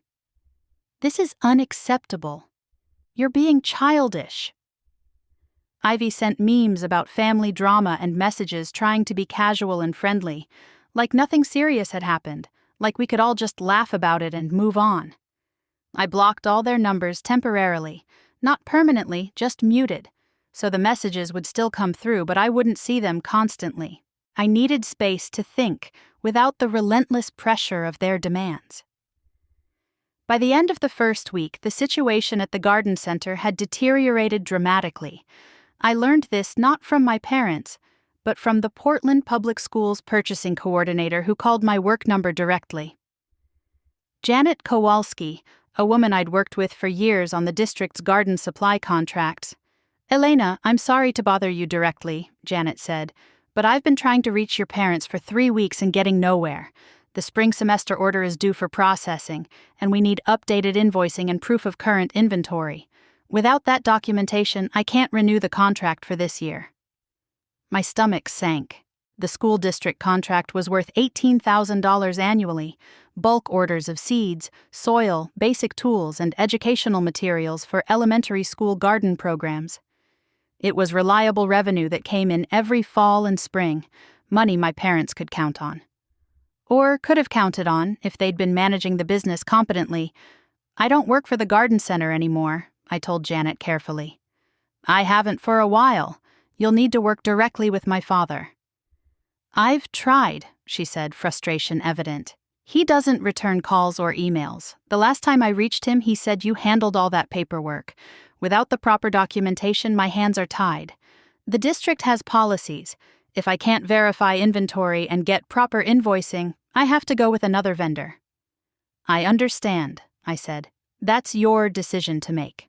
After we hung up, I sat at my desk, staring at nothing. $18,000 gone because Dad couldn't be bothered to fill out paperwork or return calls. But that wasn't my problem anymore. I repeated that to myself like a mantra. Not my problem, not my responsibility, not my fault. Except the guilt said otherwise. The guilt said a good daughter would help, would step in, would save them from consequences. The guilt said I was punishing my parents for Ivy's mistakes, which wasn't fair. The guilt said a lot of things, all of them designed to pull me back into the dysfunction. I called my therapist instead. I'd started seeing Dr. Chen 6 months earlier, recognizing that I needed professional help processing the family dynamics, even if I couldn't articulate exactly what was wrong. Our sessions had been slowly uncovering the pattern of parentification and financial exploitation, giving me language for experiences I'd always accepted as normal. "I walked out on Christmas," I told her during our emergency session that afternoon. "And now they're losing contracts and facing foreclosure and blowing up my phone, and I feel like I'm watching a car crash in slow motion." "How do you feel about not intervening?" Dr. Chen asked. "Guilty, terrified, and—" I paused, surprised by my own answer. "Free. I feel free." "Those feelings can coexist," she said gently. "You can feel guilty about setting boundaries and still know the boundaries are necessary. The guilt doesn't mean you're wrong. It means you're breaking a pattern that was established very early, and breaking patterns is uncomfortable." We talked for the full hour, strategizing how to maintain boundaries while managing the emotional fallout. Dr. Chen gave me permission to feel whatever I felt without acting on it. Feeling guilty didn't obligate me to fix their problems. Feeling scared didn't mean I had to rescue them. Feeling free didn't make me a bad person. 2 weeks into the silence from my end, the garden center's primary supplier put them on credit hold. I learned this from a vendor who contacted me directly, someone I'd worked with for years, who had my personal email. "Elena, I'm not sure if you're still involved with the family business, but I wanted to give you a heads up. We've had to put the account on credit hold due to unpaid invoices. Outstanding balance is just over $14,000. No new shipments can go out until that's cleared." $14,000 to one supplier alone. I couldn't imagine what the total debt looked like across all their vendors. The garden center had always operated on thin margins, but this was catastrophic. Without inventory, they couldn't sell. Without sales, they couldn't pay bills. The spiral was accelerating. Dad called from the garden center's office line that afternoon, a number I hadn't blocked because it was the business. His voice came through, defeated rather than angry. "Elena, I need your help. The suppliers won't ship to us. The school contract fell through. We're hemorrhaging money and I don't know how to fix it. Can you just come in for a few days? Look at the books. Figure out where we are? I'll pay you consultant rates once we stabilize." It was the closest thing to an apology I'd ever heard from him, which meant it wasn't an apology at all, just desperation disguised as reconciliation. "No," I said simply. "No?" He sounded genuinely shocked. "Elena, this is your family business, your inheritance. If we lose this, you lose it too." "I never wanted it," I said. "You made it very clear that my job was to work while Ivy enjoyed life. So she can have the inheritance. I'm building my own life." "Don't be ridiculous. You're upset about Christmas, I understand that, but—" "I'm not upset about Christmas," I interrupted. "I'm done with 30 years of being treated like an ATM and a workhorse while Ivy gets treated like a precious artwork that must be protected and funded at all costs. I'm done sacrificing my financial stability for your poor decisions. You want to keep the business? Figure it out yourself." "We can't do this without you," he said. And his voice cracked slightly. "Your mother's back is too bad for physical work. I'm too old to manage inventory and books and customer service all alone. We need you." "You needed me to treat me better," I said. "Too late now." I hung up before he could respond. My hands were shaking again, but this time it felt different. Not fear or guilt, but power. I'd said no, I'd held a boundary. The world hadn't ended. Marcus came home that evening to find me crying on the couch. Not sad tears exactly, but something more complicated. Release, maybe.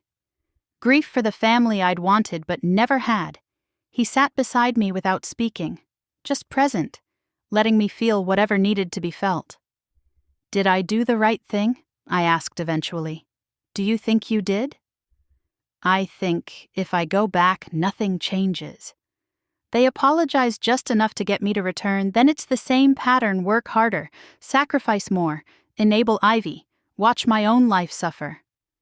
I can't do it anymore. But they're going to lose everything. And that's partially my fault, isn't it?" Marcus shook his head. "They're going to lose everything because they made terrible financial decisions for years. You kept them afloat longer than they deserved. What happens now is consequences, not punishment." There's a difference. I wanted to believe him. Some days I did. Other days the guilt was suffocating. 3 weeks after Christmas, Mom scheduled a doctor's appointment for her back pain, then sent me the confirmation details along with a message. Seeing the specialist Thursday scared it might be serious. Wish you'd come with me. I've always counted on you for medical appointments. It was manipulation dressed as vulnerability.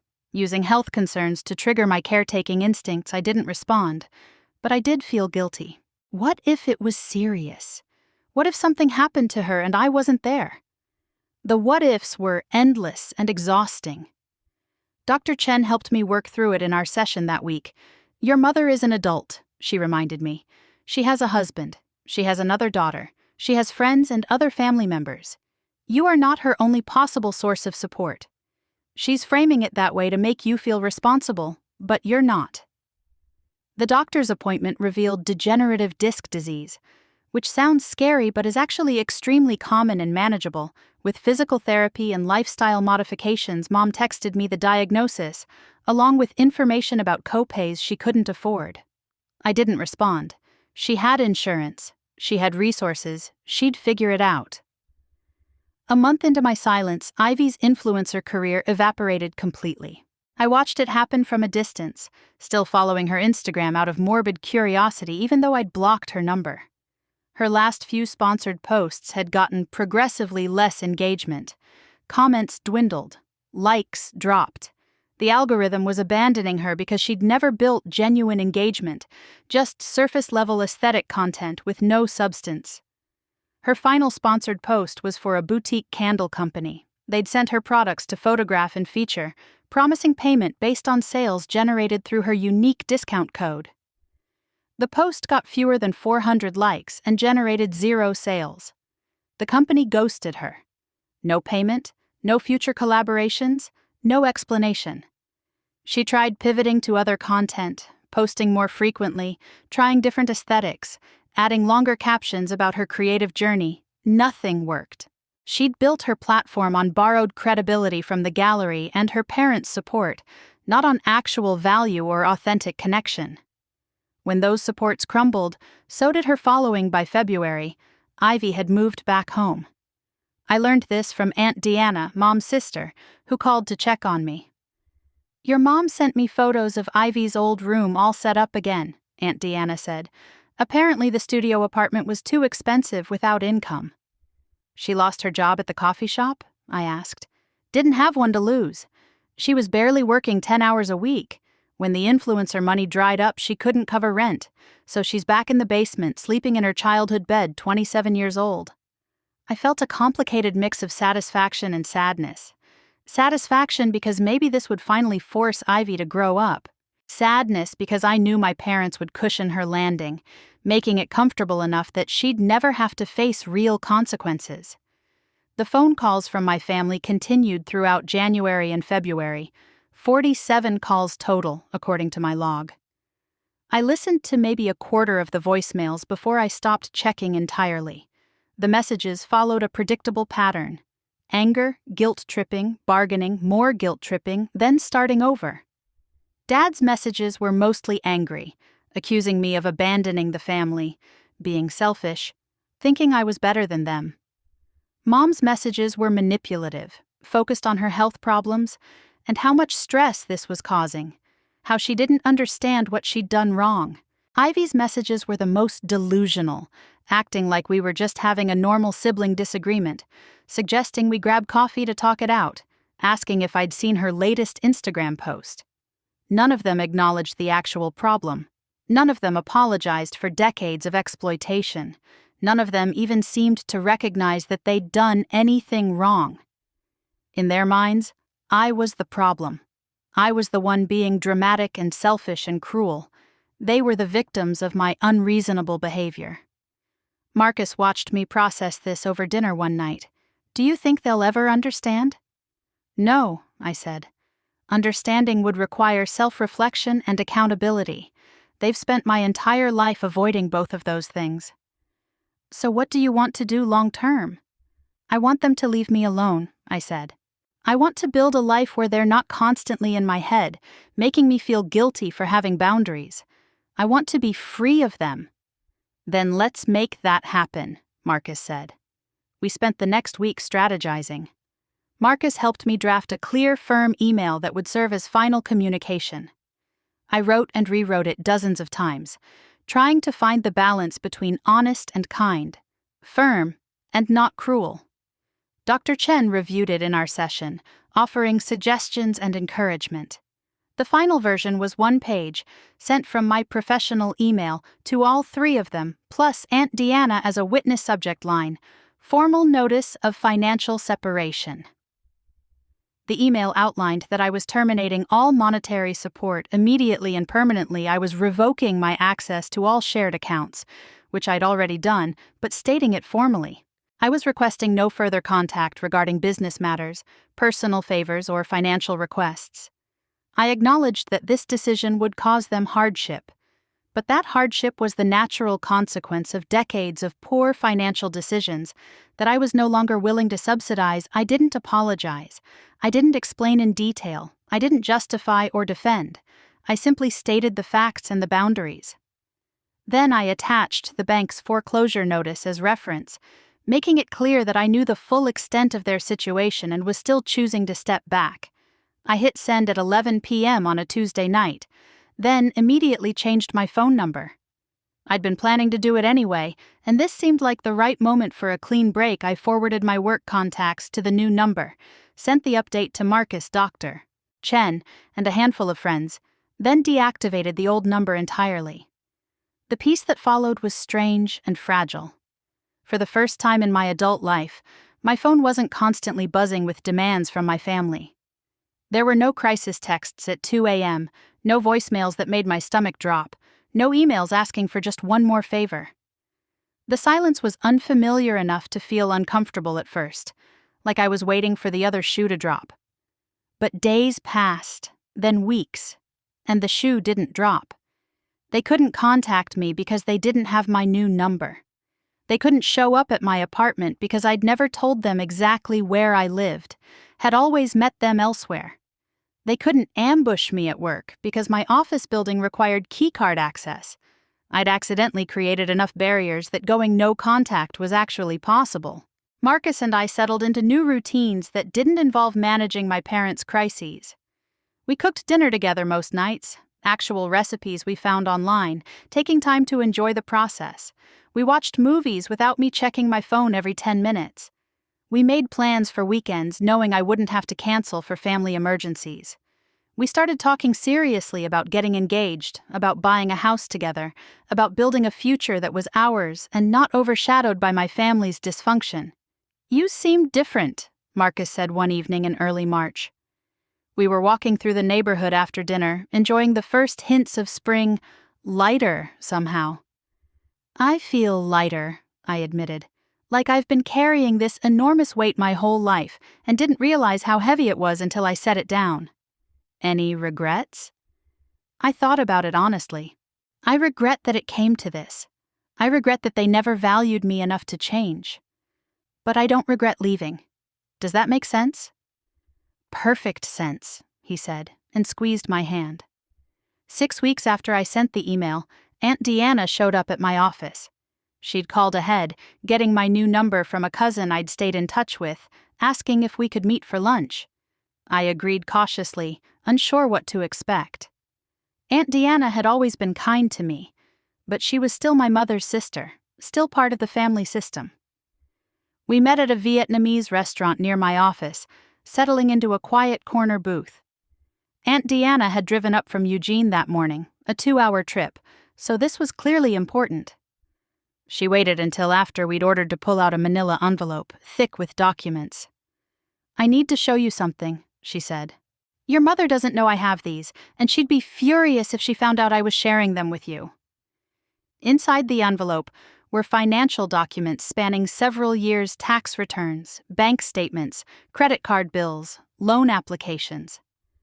Aunt Deanna explained that Mom had listed her as a secondary contact on various accounts years ago, back when Dad had a minor health scare and they wanted someone else who could access information if needed.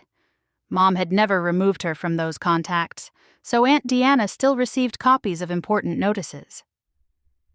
"I've been watching this train wreck for years," Aunt Deanna said quietly, wanting to say something but not knowing if it was my place. "But after you walked away at Christmas, I started really looking at the numbers, Elena. It's worse than you know." She walked me through the documents. The home equity line of credit was just the beginning. They'd taken out personal loans from 2 different banks, totaling another $30,000 in debt. They had 7 credit cards, all maxed out, with minimum payments totaling nearly $2,000 monthly. The garden center's business line of credit was tapped out at its $50,000 limit. The total debt load was approximately $165,000. I stared at the numbers, feeling numb. How? How did they accumulate this much debt? "The gallery was the catalyst," Aunt Deanna said. $35,000 in losses there. But then they kept trying to fix it by investing in Ivy's various schemes. The hand-painted signs, the online shop, the studio rental they were subsidizing, that wellness retreat. Every time something failed, instead of cutting losses, they'd borrow more money to try something else. They convinced themselves they were investing in Ivy's future success, that eventually one of these ventures would pay off and make everything okay. "But nothing ever paid off," I said quietly. "Nothing ever paid off," Aunt Deanna confirmed. "And the whole time you were sending them $2,000 a month, which they used to make minimum payments while continuing to spend recklessly. You were enabling them to avoid reality." The word enabling hit hard. I'd known intellectually that I was helping them avoid consequences, but hearing it stated so plainly made it real. I thought I was helping. "You were helping," Aunt Deanna said gently, "but helping someone avoid consequences isn't the same as helping them grow. You kept them afloat, but you couldn't make them change. Only they can do that." She explained that Mom and Dad had hired an accountant in January to help with the mounting financial crisis. The accountant had reviewed everything and told them bluntly that their only options were bankruptcy or drastic lifestyle changes. They'd rejected both suggestions. They didn't want to declare bankruptcy because of the stigma and impact on their credit. They didn't want to make drastic changes because that would mean acknowledging they'd been wrong. Instead, they'd tried to hire a different accountant, hoping for different advice. Then another one. Each professional told them the same thing. The debt was unsustainable. The garden center was failing. They needed to either close the business or radically restructure everything. They didn't want to hear it. "They're drowning," Aunt Deanna said, tapping the final document, a projected cash flow analysis that showed the business running out of money completely by June. The bank statements show the mortgage eating 90% of what little revenue the garden center still generates. Without your monthly transfers, there may be 2 months from default, but Elena, that's not your responsibility to fix. "Then why are you showing me this?" I asked. "Because I want you to understand that walking away was the right decision. Your parents are adults who made choices, bad choices, repeatedly, despite warnings from multiple sources. You leaving didn't cause this crisis. You leaving just stopped postponing it. What happens now is on them, not you." I looked at the documents spread across our table, years of financial recklessness reduced to numbers and graphs. "What do you think will happen to them?" "Honestly, I think they'll lose the house. I think they'll have to close or sell the garden center. I think they'll need to radically downsize their lifestyle and probably declare bankruptcy anyway.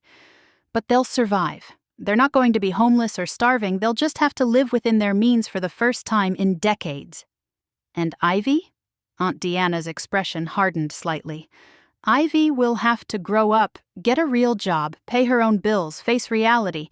It'll be hard for her, but it's long overdue." We finished lunch, talking about other things. My work projects, Marcus, Aunt Deanna's own life in Eugene. Before she left, she hugged me tightly in the parking lot. "You're not the family ATM. You're not responsible for fixing their mistakes. They'll figure it out or they won't, but either way, that's their journey. You focus on your own life." Driving back to the office, I felt something shift inside me. The guilt was still there, probably always would be to some extent, but it no longer felt like truth. It felt like conditioning, an old pattern that would take time to unlearn.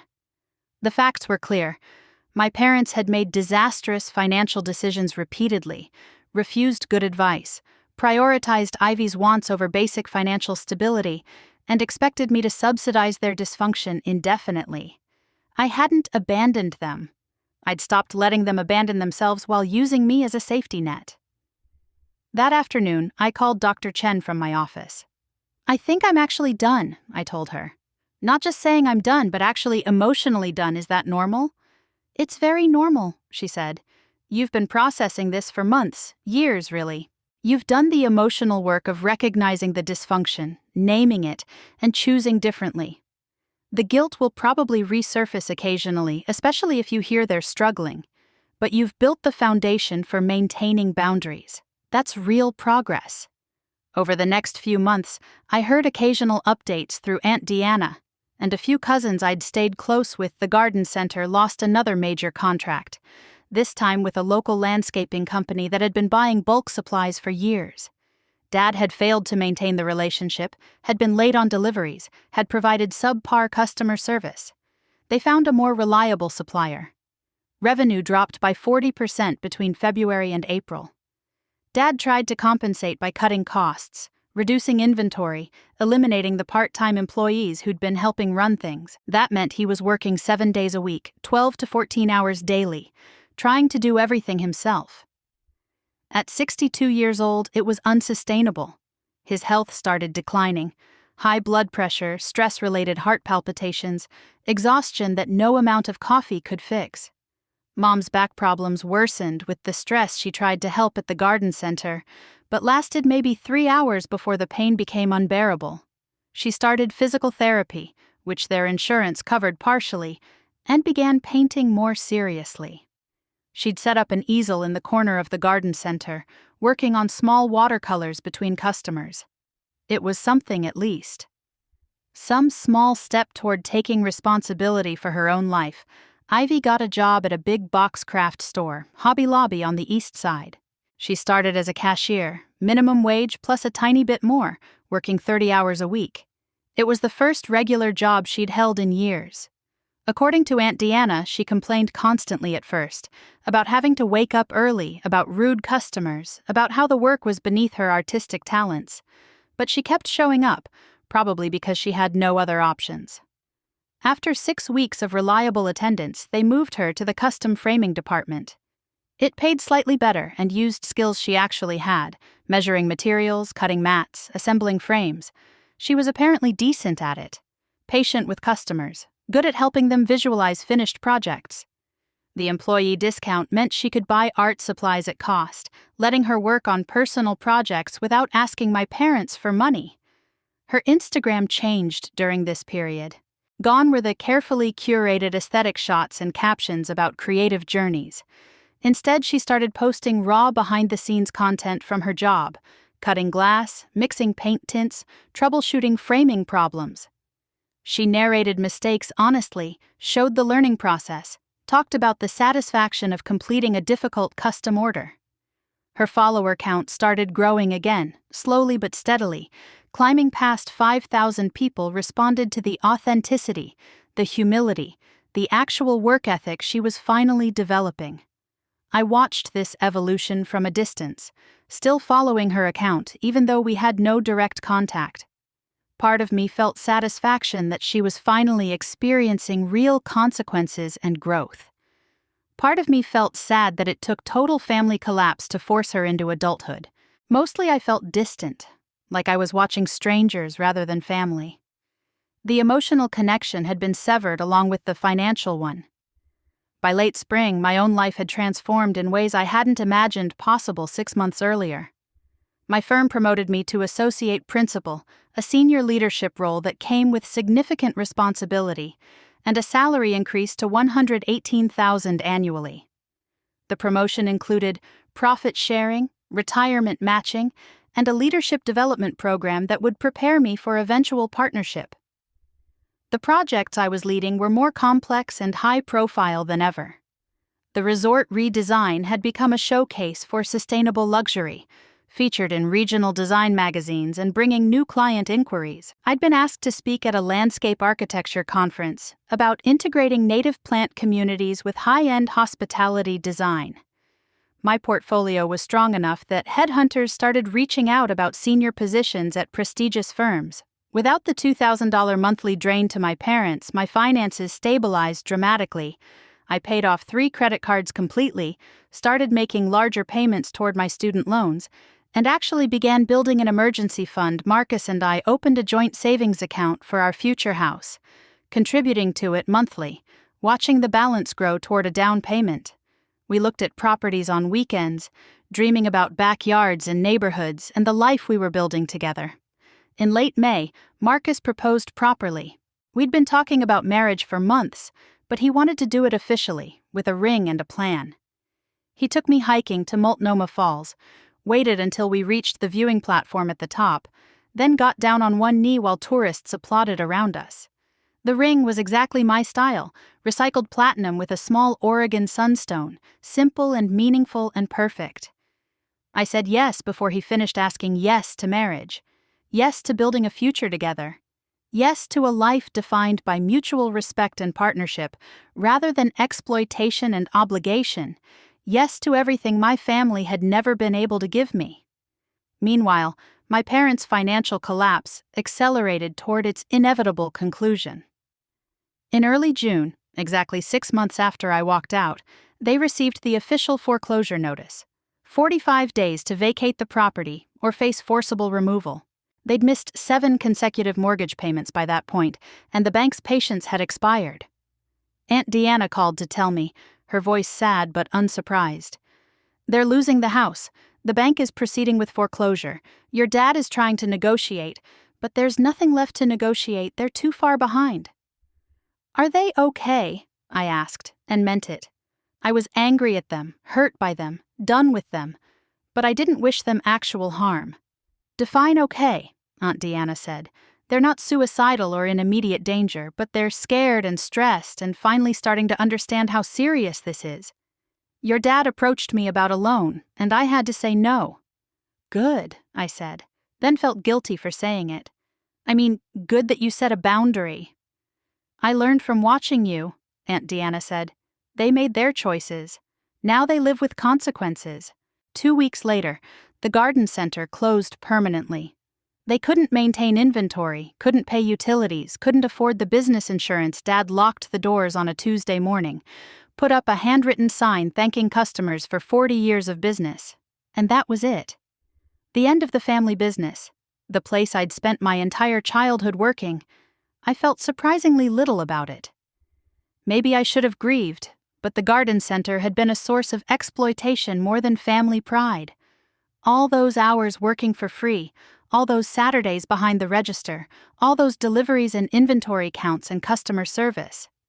It had taken my childhood and given me nothing in return except the knowledge of what I didn't want my life to be. A regional chain from Beaverton bought the inventory at 40 cents on the dollar, liquidating everything over a 3-day sale. The equipment, the remaining plants, the displays, even the old cash register. The proceeds barely covered the outstanding vendor debts. After paying what they owed to suppliers, settling the IRS lien, and covering legal fees, my parents walked away with $6,200. 40 years of business reduced to a check that wouldn't cover 2 months of rent. They had to move quickly, finding an apartment they could actually afford on whatever income they'd have going forward. They ended up in a 2-bedroom unit in Gresham, Far East Side, in one of those large complexes built in the 80s, 900 square feet, thin walls, parking lot views, but the rent was $1,400 monthly, just barely within reach. They sold most of their furniture because the apartment was too small, downsizing from a house to basic functional living. Dad, at 62 years old, took a job as a night shift manager at Home Depot. 10 p.m. to 6 a.m., 4 nights a week, $18 an hour. It was retail management, which he had experience with, but it was also physically demanding and exhausting for someone his age. The benefits kicked in after 90 days, though, including health insurance they desperately needed and couldn't afford. Otherwise, Mom started selling her watercolors at Portland Saturday Market. the outdoor craft market downtown that runs every weekend. She'd rent a small booth space, set up a folding table with a handmade display, and sell small watercolors of Portland landmarks. Bridges, gardens, old buildings, street scenes, tourist-focused art priced accessibly. Good weekends brought in $100 to $200, slow weekends brought in $40 or $50. It was unpredictable income, dependent on weather and foot traffic and whether tourists were in the buying mood. She texted me a photo of her first sale, a watercolor of the St. John's Bridge at sunset, sent to my old number that had been disconnected. The message bounced back undeliverable. According to Aunt Deanna, Mom had cried when she realized I'd changed my number, that there was no way to reach me, that the separation was complete. Ivy kept working at Hobby Lobby, gradually increasing her hours to full-time. 35 hours a week, which gave her benefits and a tiny bit of financial stability. She'd enrolled in 2 evening classes at Portland Community College, art history, and small business management, paying tuition from her own paychecks for the first time in her life. The classes were slow progress, but they were progress nonetheless. Her Instagram continued evolving in ways that surprised me. She posted about working retail, the challenges of difficult customers, and physical exhaustion. She showed her tiny bedroom in my parents' apartment, making art in cramped quarters, talking about constraints breeding creativity. She documented her community college classes, homework assignments, study sessions at coffee shops. The authenticity was jarring because it was so different from her previous curated perfection. Her follower count grew to 8,000, then 10,000. She started getting small commission requests, $50 to $200 for custom botanical illustrations or hand-lettered quotes.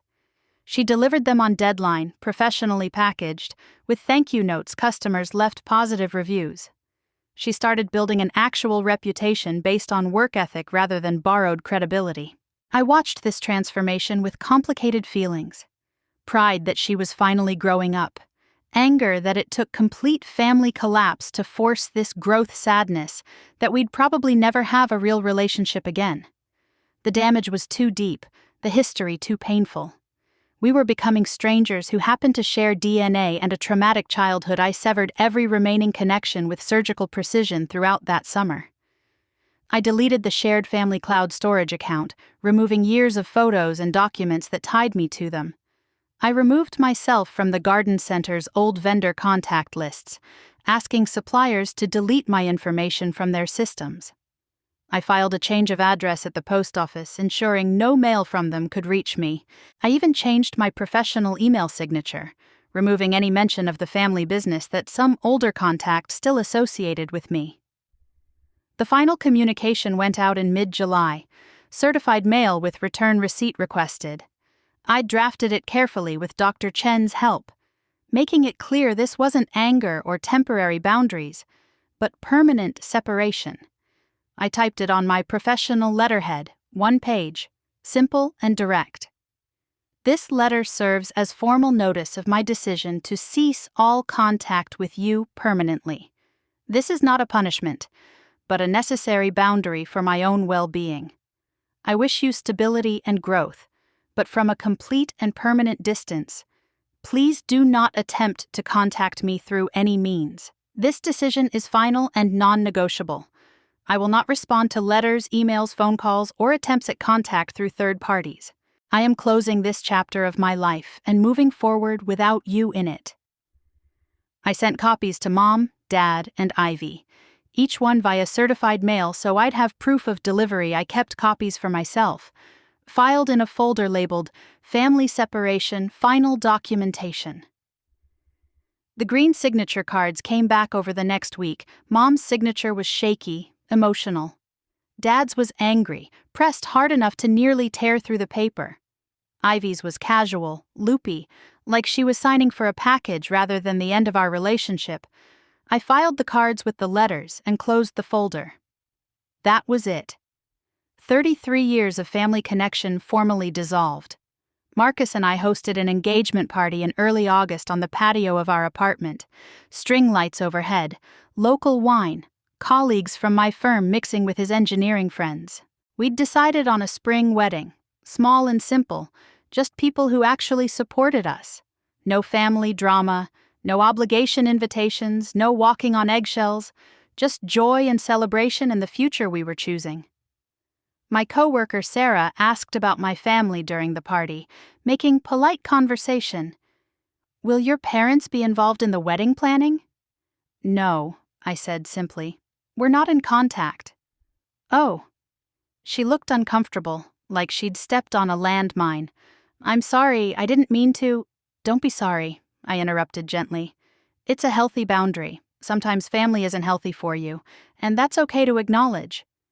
She nodded, seeming to understand, and we moved on to other topics. But that moment crystallized something for me. I could talk about this without shame. I could state the facts without over-explaining or justifying. My family was toxic, and I'd removed myself from that toxicity. It was a simple truth, not a scandal. By fall, my life had settled into rhythms that felt genuinely mine. For the first time, Marcus and I found a 3-bedroom townhouse in the Selwood neighborhood, close to the river with a small fenced backyard, perfect for the native plant garden I immediately started planning. The purchase price was $470,000, which would have been impossible a year ago when I was sending $2,000 monthly to my parents. But now, with our combined incomes and my improved financial situation, we qualified easily for the mortgage. We closed in October, moved in over a long weekend with help from friends. Marcus's family drove up from California to assist, his parents and siblings filling our new home with warmth and laughter and the kind of functional family dynamic I'd only seen in movies. His mother brought homemade tamales and decorated our kitchen with sunflowers. His father helped Marcus assemble furniture, cracking jokes the whole time his sister made a playlist for unpacking and kept everyone's energy up. Watching them interact, I felt grief for what I'd never had, but also hope. This is what family could be: supportive, generous, fun, not obligated or resentful or transactional. Marcus's family welcomed me completely, never making me feel like an outsider, always treating me like I already belonged. They asked about my work with genuine interest, celebrated my professional accomplishments, respected my boundaries without me having to fight for them. "Your family is amazing," I told Marcus that night after everyone had left, sitting in our empty living room surrounded by boxes. "They're your family too now," he said, pulling me close. "That's how this works." The wedding planning became a joy rather than a source of stress. We picked a venue, a small garden estate in the Columbia River Gorge with native plants and mountain views. We kept the guest list to 75 people, close friends, and Marcus's extended family. His parents contributed financially without strings attached, genuinely excited to help us celebrate. We chose a menu, booked a photographer, found a band. Every decision was about what we wanted, not what we felt obligated to do or who we needed to appease. Nobody asked about my family's absence. Marcus had explained the situation to his parents early on, and they'd simply accepted it, saying something like, "Some families are complicated and boundaries are healthy." They didn't pry, didn't judge, didn't try to fix things. They just supported me completely. My career continued accelerating in ways that felt surreal compared to where I'd been just a year earlier. The firm promoted me again in November, this time to principal, making me a partial owner with equity stake in the company. My salary jumped to $142,000 annually, plus profit sharing that added another $15,000 to $20,000. Depending on the year's performance, I was 33 years old and making more money than I'd ever imagined possible. More importantly, the work itself was fulfilling. I led a team designing a major public park renovation, transforming 40 acres of underutilized space into an urban ecological preserve with walking trails, native plant communities, educational programming, and accessible design for people with mobility limitations. It was the kind of project that made a real difference, that would serve the community for generations. My name would be on it, permanently, a legacy that actually mattered. I started speaking at conferences, writing articles for trade publications, building a professional reputation beyond my firm. Other landscape architects reached out for collaboration or advice. Universities invited me to guest lecture.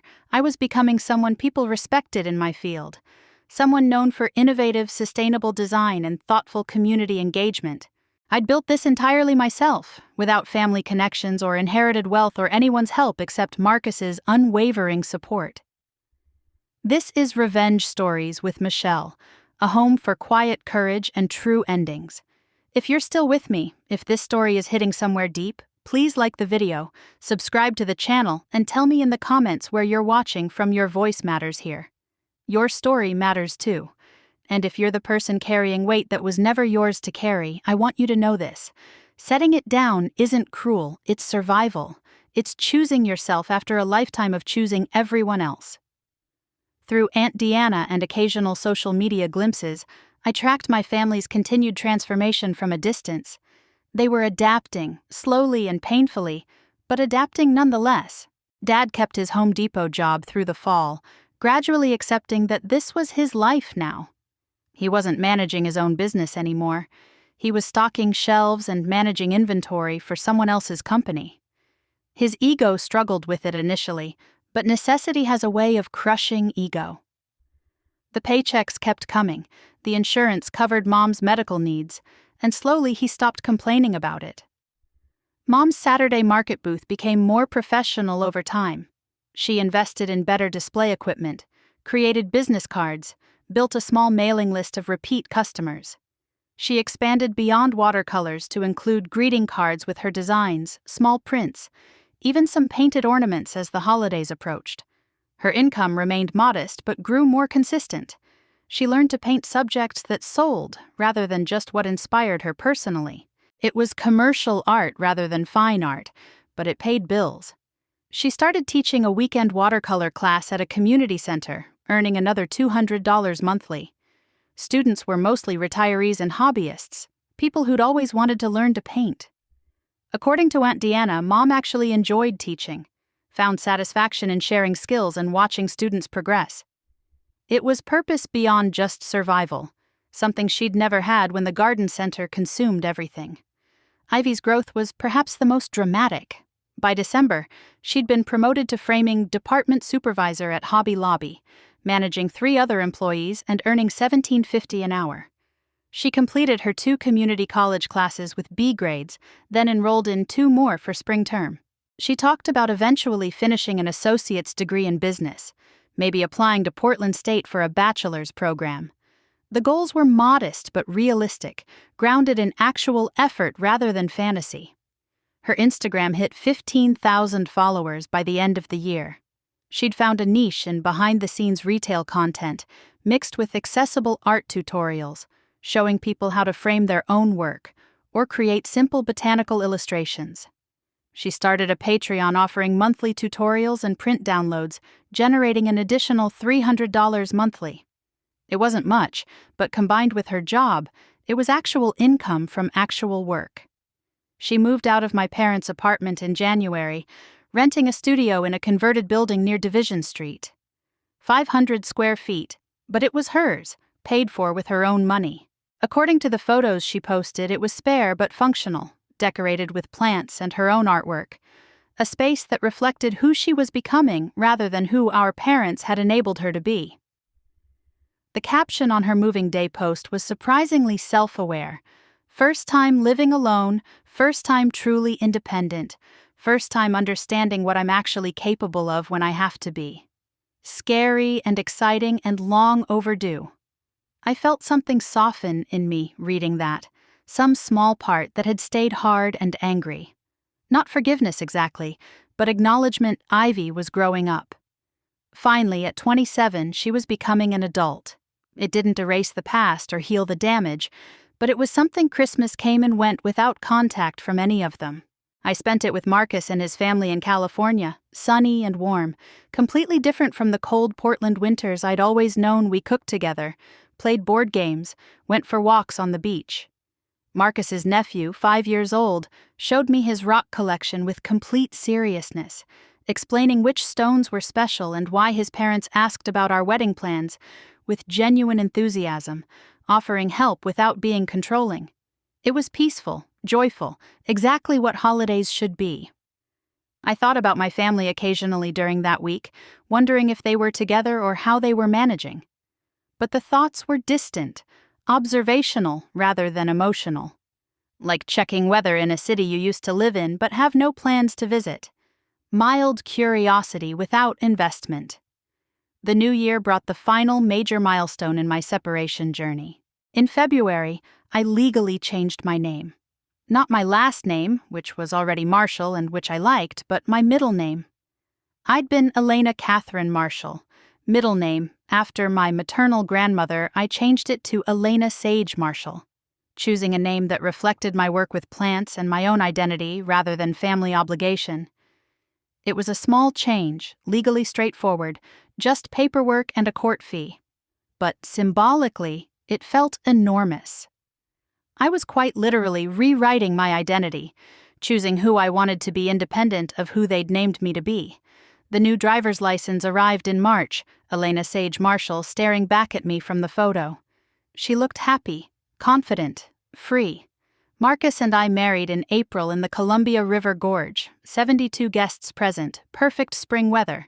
The garden estate was blooming with native plants, lupines and paintbrush and Columbia lily creating natural color everywhere. I wore a simple dress, no veil. Carrying a bouquet of wildflowers we'd picked that morning, Marcus wore a blue suit and cried during his vows. His parents walked us both down the aisle together, symbolizing the blending of families, though really it was just me joining his family since mine was absent. The ceremony was short, the reception was long, and the whole day felt like pure joy. People danced, ate amazing food, gave heartfelt toasts about love and partnership and building lives together. Marcus's sister gave a speech about how she'd never seen him happier, how she knew immediately that I was right for him. My boss gave a surprise toast about my professional growth and how proud the firm was of my work. Friends from college shared embarrassing stories that made everyone laugh. At no point did I think about my family's absence. They would have brought stress, obligation, the need to manage their feelings and behaviors. Without them, the day was purely about Marcus and me, about celebrating our choice to build a life together. The photos from that day show genuine happiness, unguarded smiles, the kind of relaxed joy that only comes when you're completely free from anxiety. We honeymooned in New Zealand for 2 weeks, hiking through native forests, photographing unique plant species, exploring botanical gardens in Christchurch and Wellington. It was everything I'd dreamed of when I was working multiple jobs to save for college, when I couldn't imagine having time or money for international travel. We stayed in small hotels, ate at local restaurants, took our time with everything. No rushing, no emergencies, no obligations except to each other. Coming home felt different this time. Our townhouse was ours, decorated with things we'd chosen together, filled with wedding gifts from people who loved us.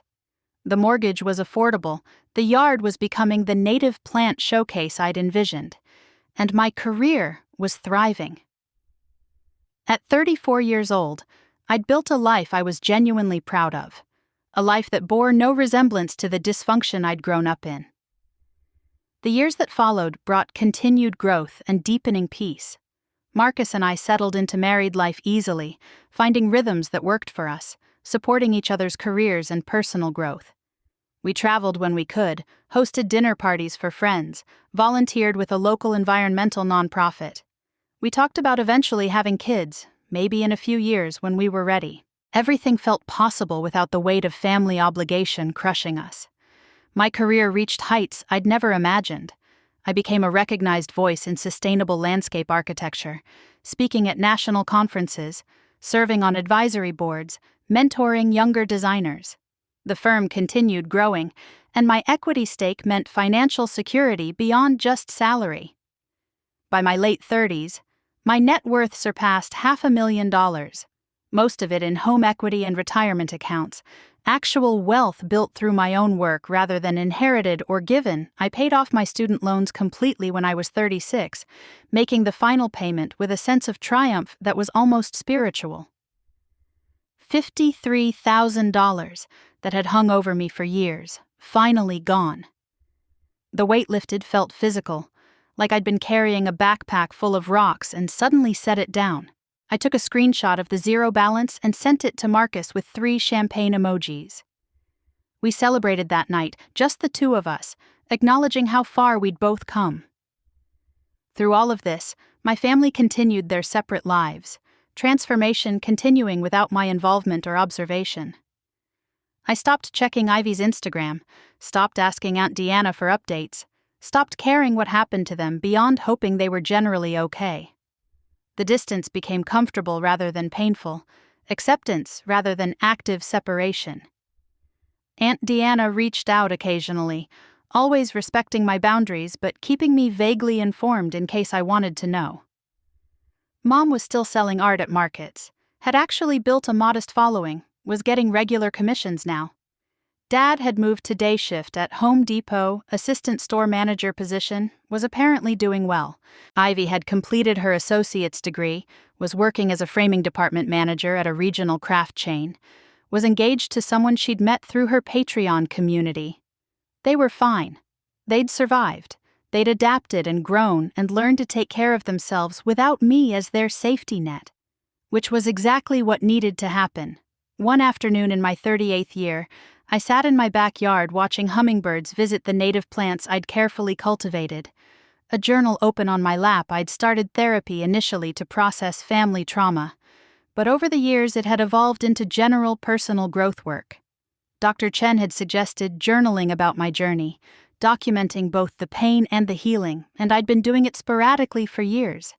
I wrote, "I used to think love meant sacrifice without limit.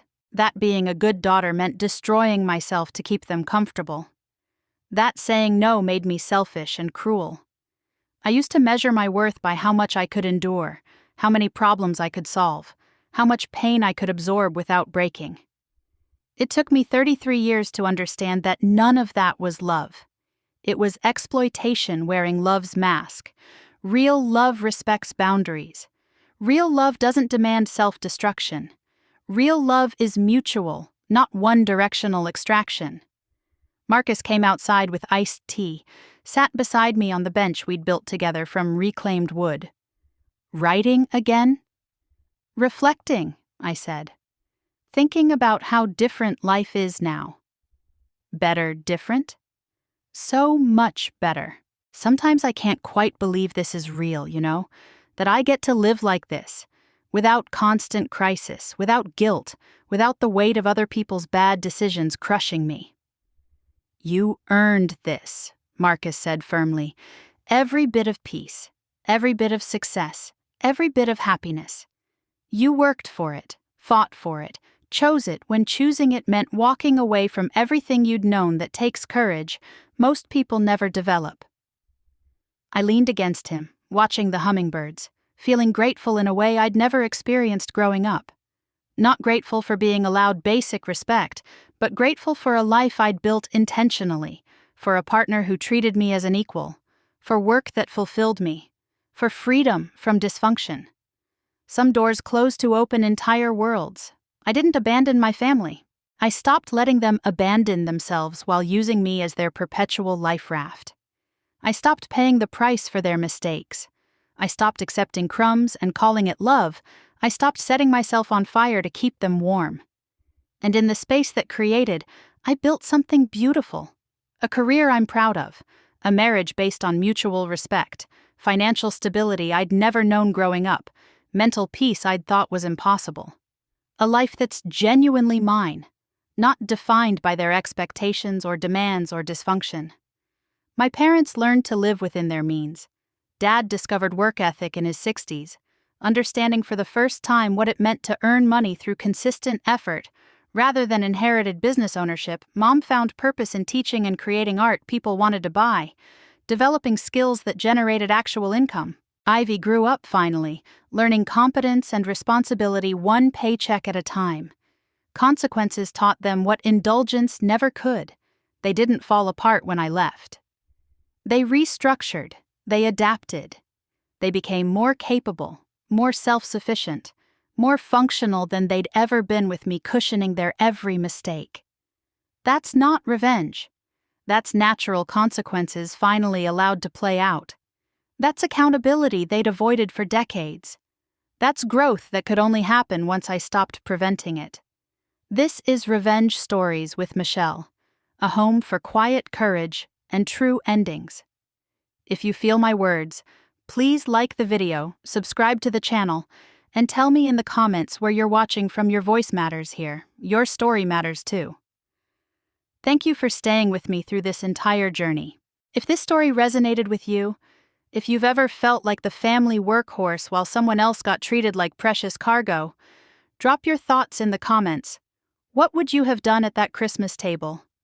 Would you have left sooner or stayed longer? Your perspective matters to me. To everyone watching who's carrying weight that isn't theirs to carry, remember this. You are not selfish for having limits. You are not cruel for enforcing boundaries. You are not responsible for managing the consequences of other people's choices. You are not obligated to fund other people's dreams while your own stay deferred. You are not required to work without recognition while others enjoy without contribution. Sometimes the most loving thing you can do is step back and let people experience the full weight of their own decisions, not to punish them, but to allow them the dignity of natural consequences, the opportunity for growth that only comes through discomfort, the chance to develop capabilities they'll never build while being rescued constantly. My family didn't fall apart when I left. They fell together differently, more sustainably, more honestly. They learned skills they should have developed decades earlier. They discovered what they were actually capable of when they had to be. And I built something beautiful in the space their demands used to occupy. That's not revenge. That's freedom. That's choosing yourself after a lifetime of choosing everyone else. That's understanding that you can wish people well from a distance, while refusing to be their permanent solution. Thanks for being here. Your story matters too. Whatever you're carrying that isn't yours. Whatever weight you're holding that someone else should bear. Whatever boundary you're afraid to set because of guilt or obligation or fear, know that you're allowed to put it down. You're allowed to choose yourself. You're allowed to build a life that's genuinely yours. The door is right there. Sometimes taking it is the bravest thing you'll ever do,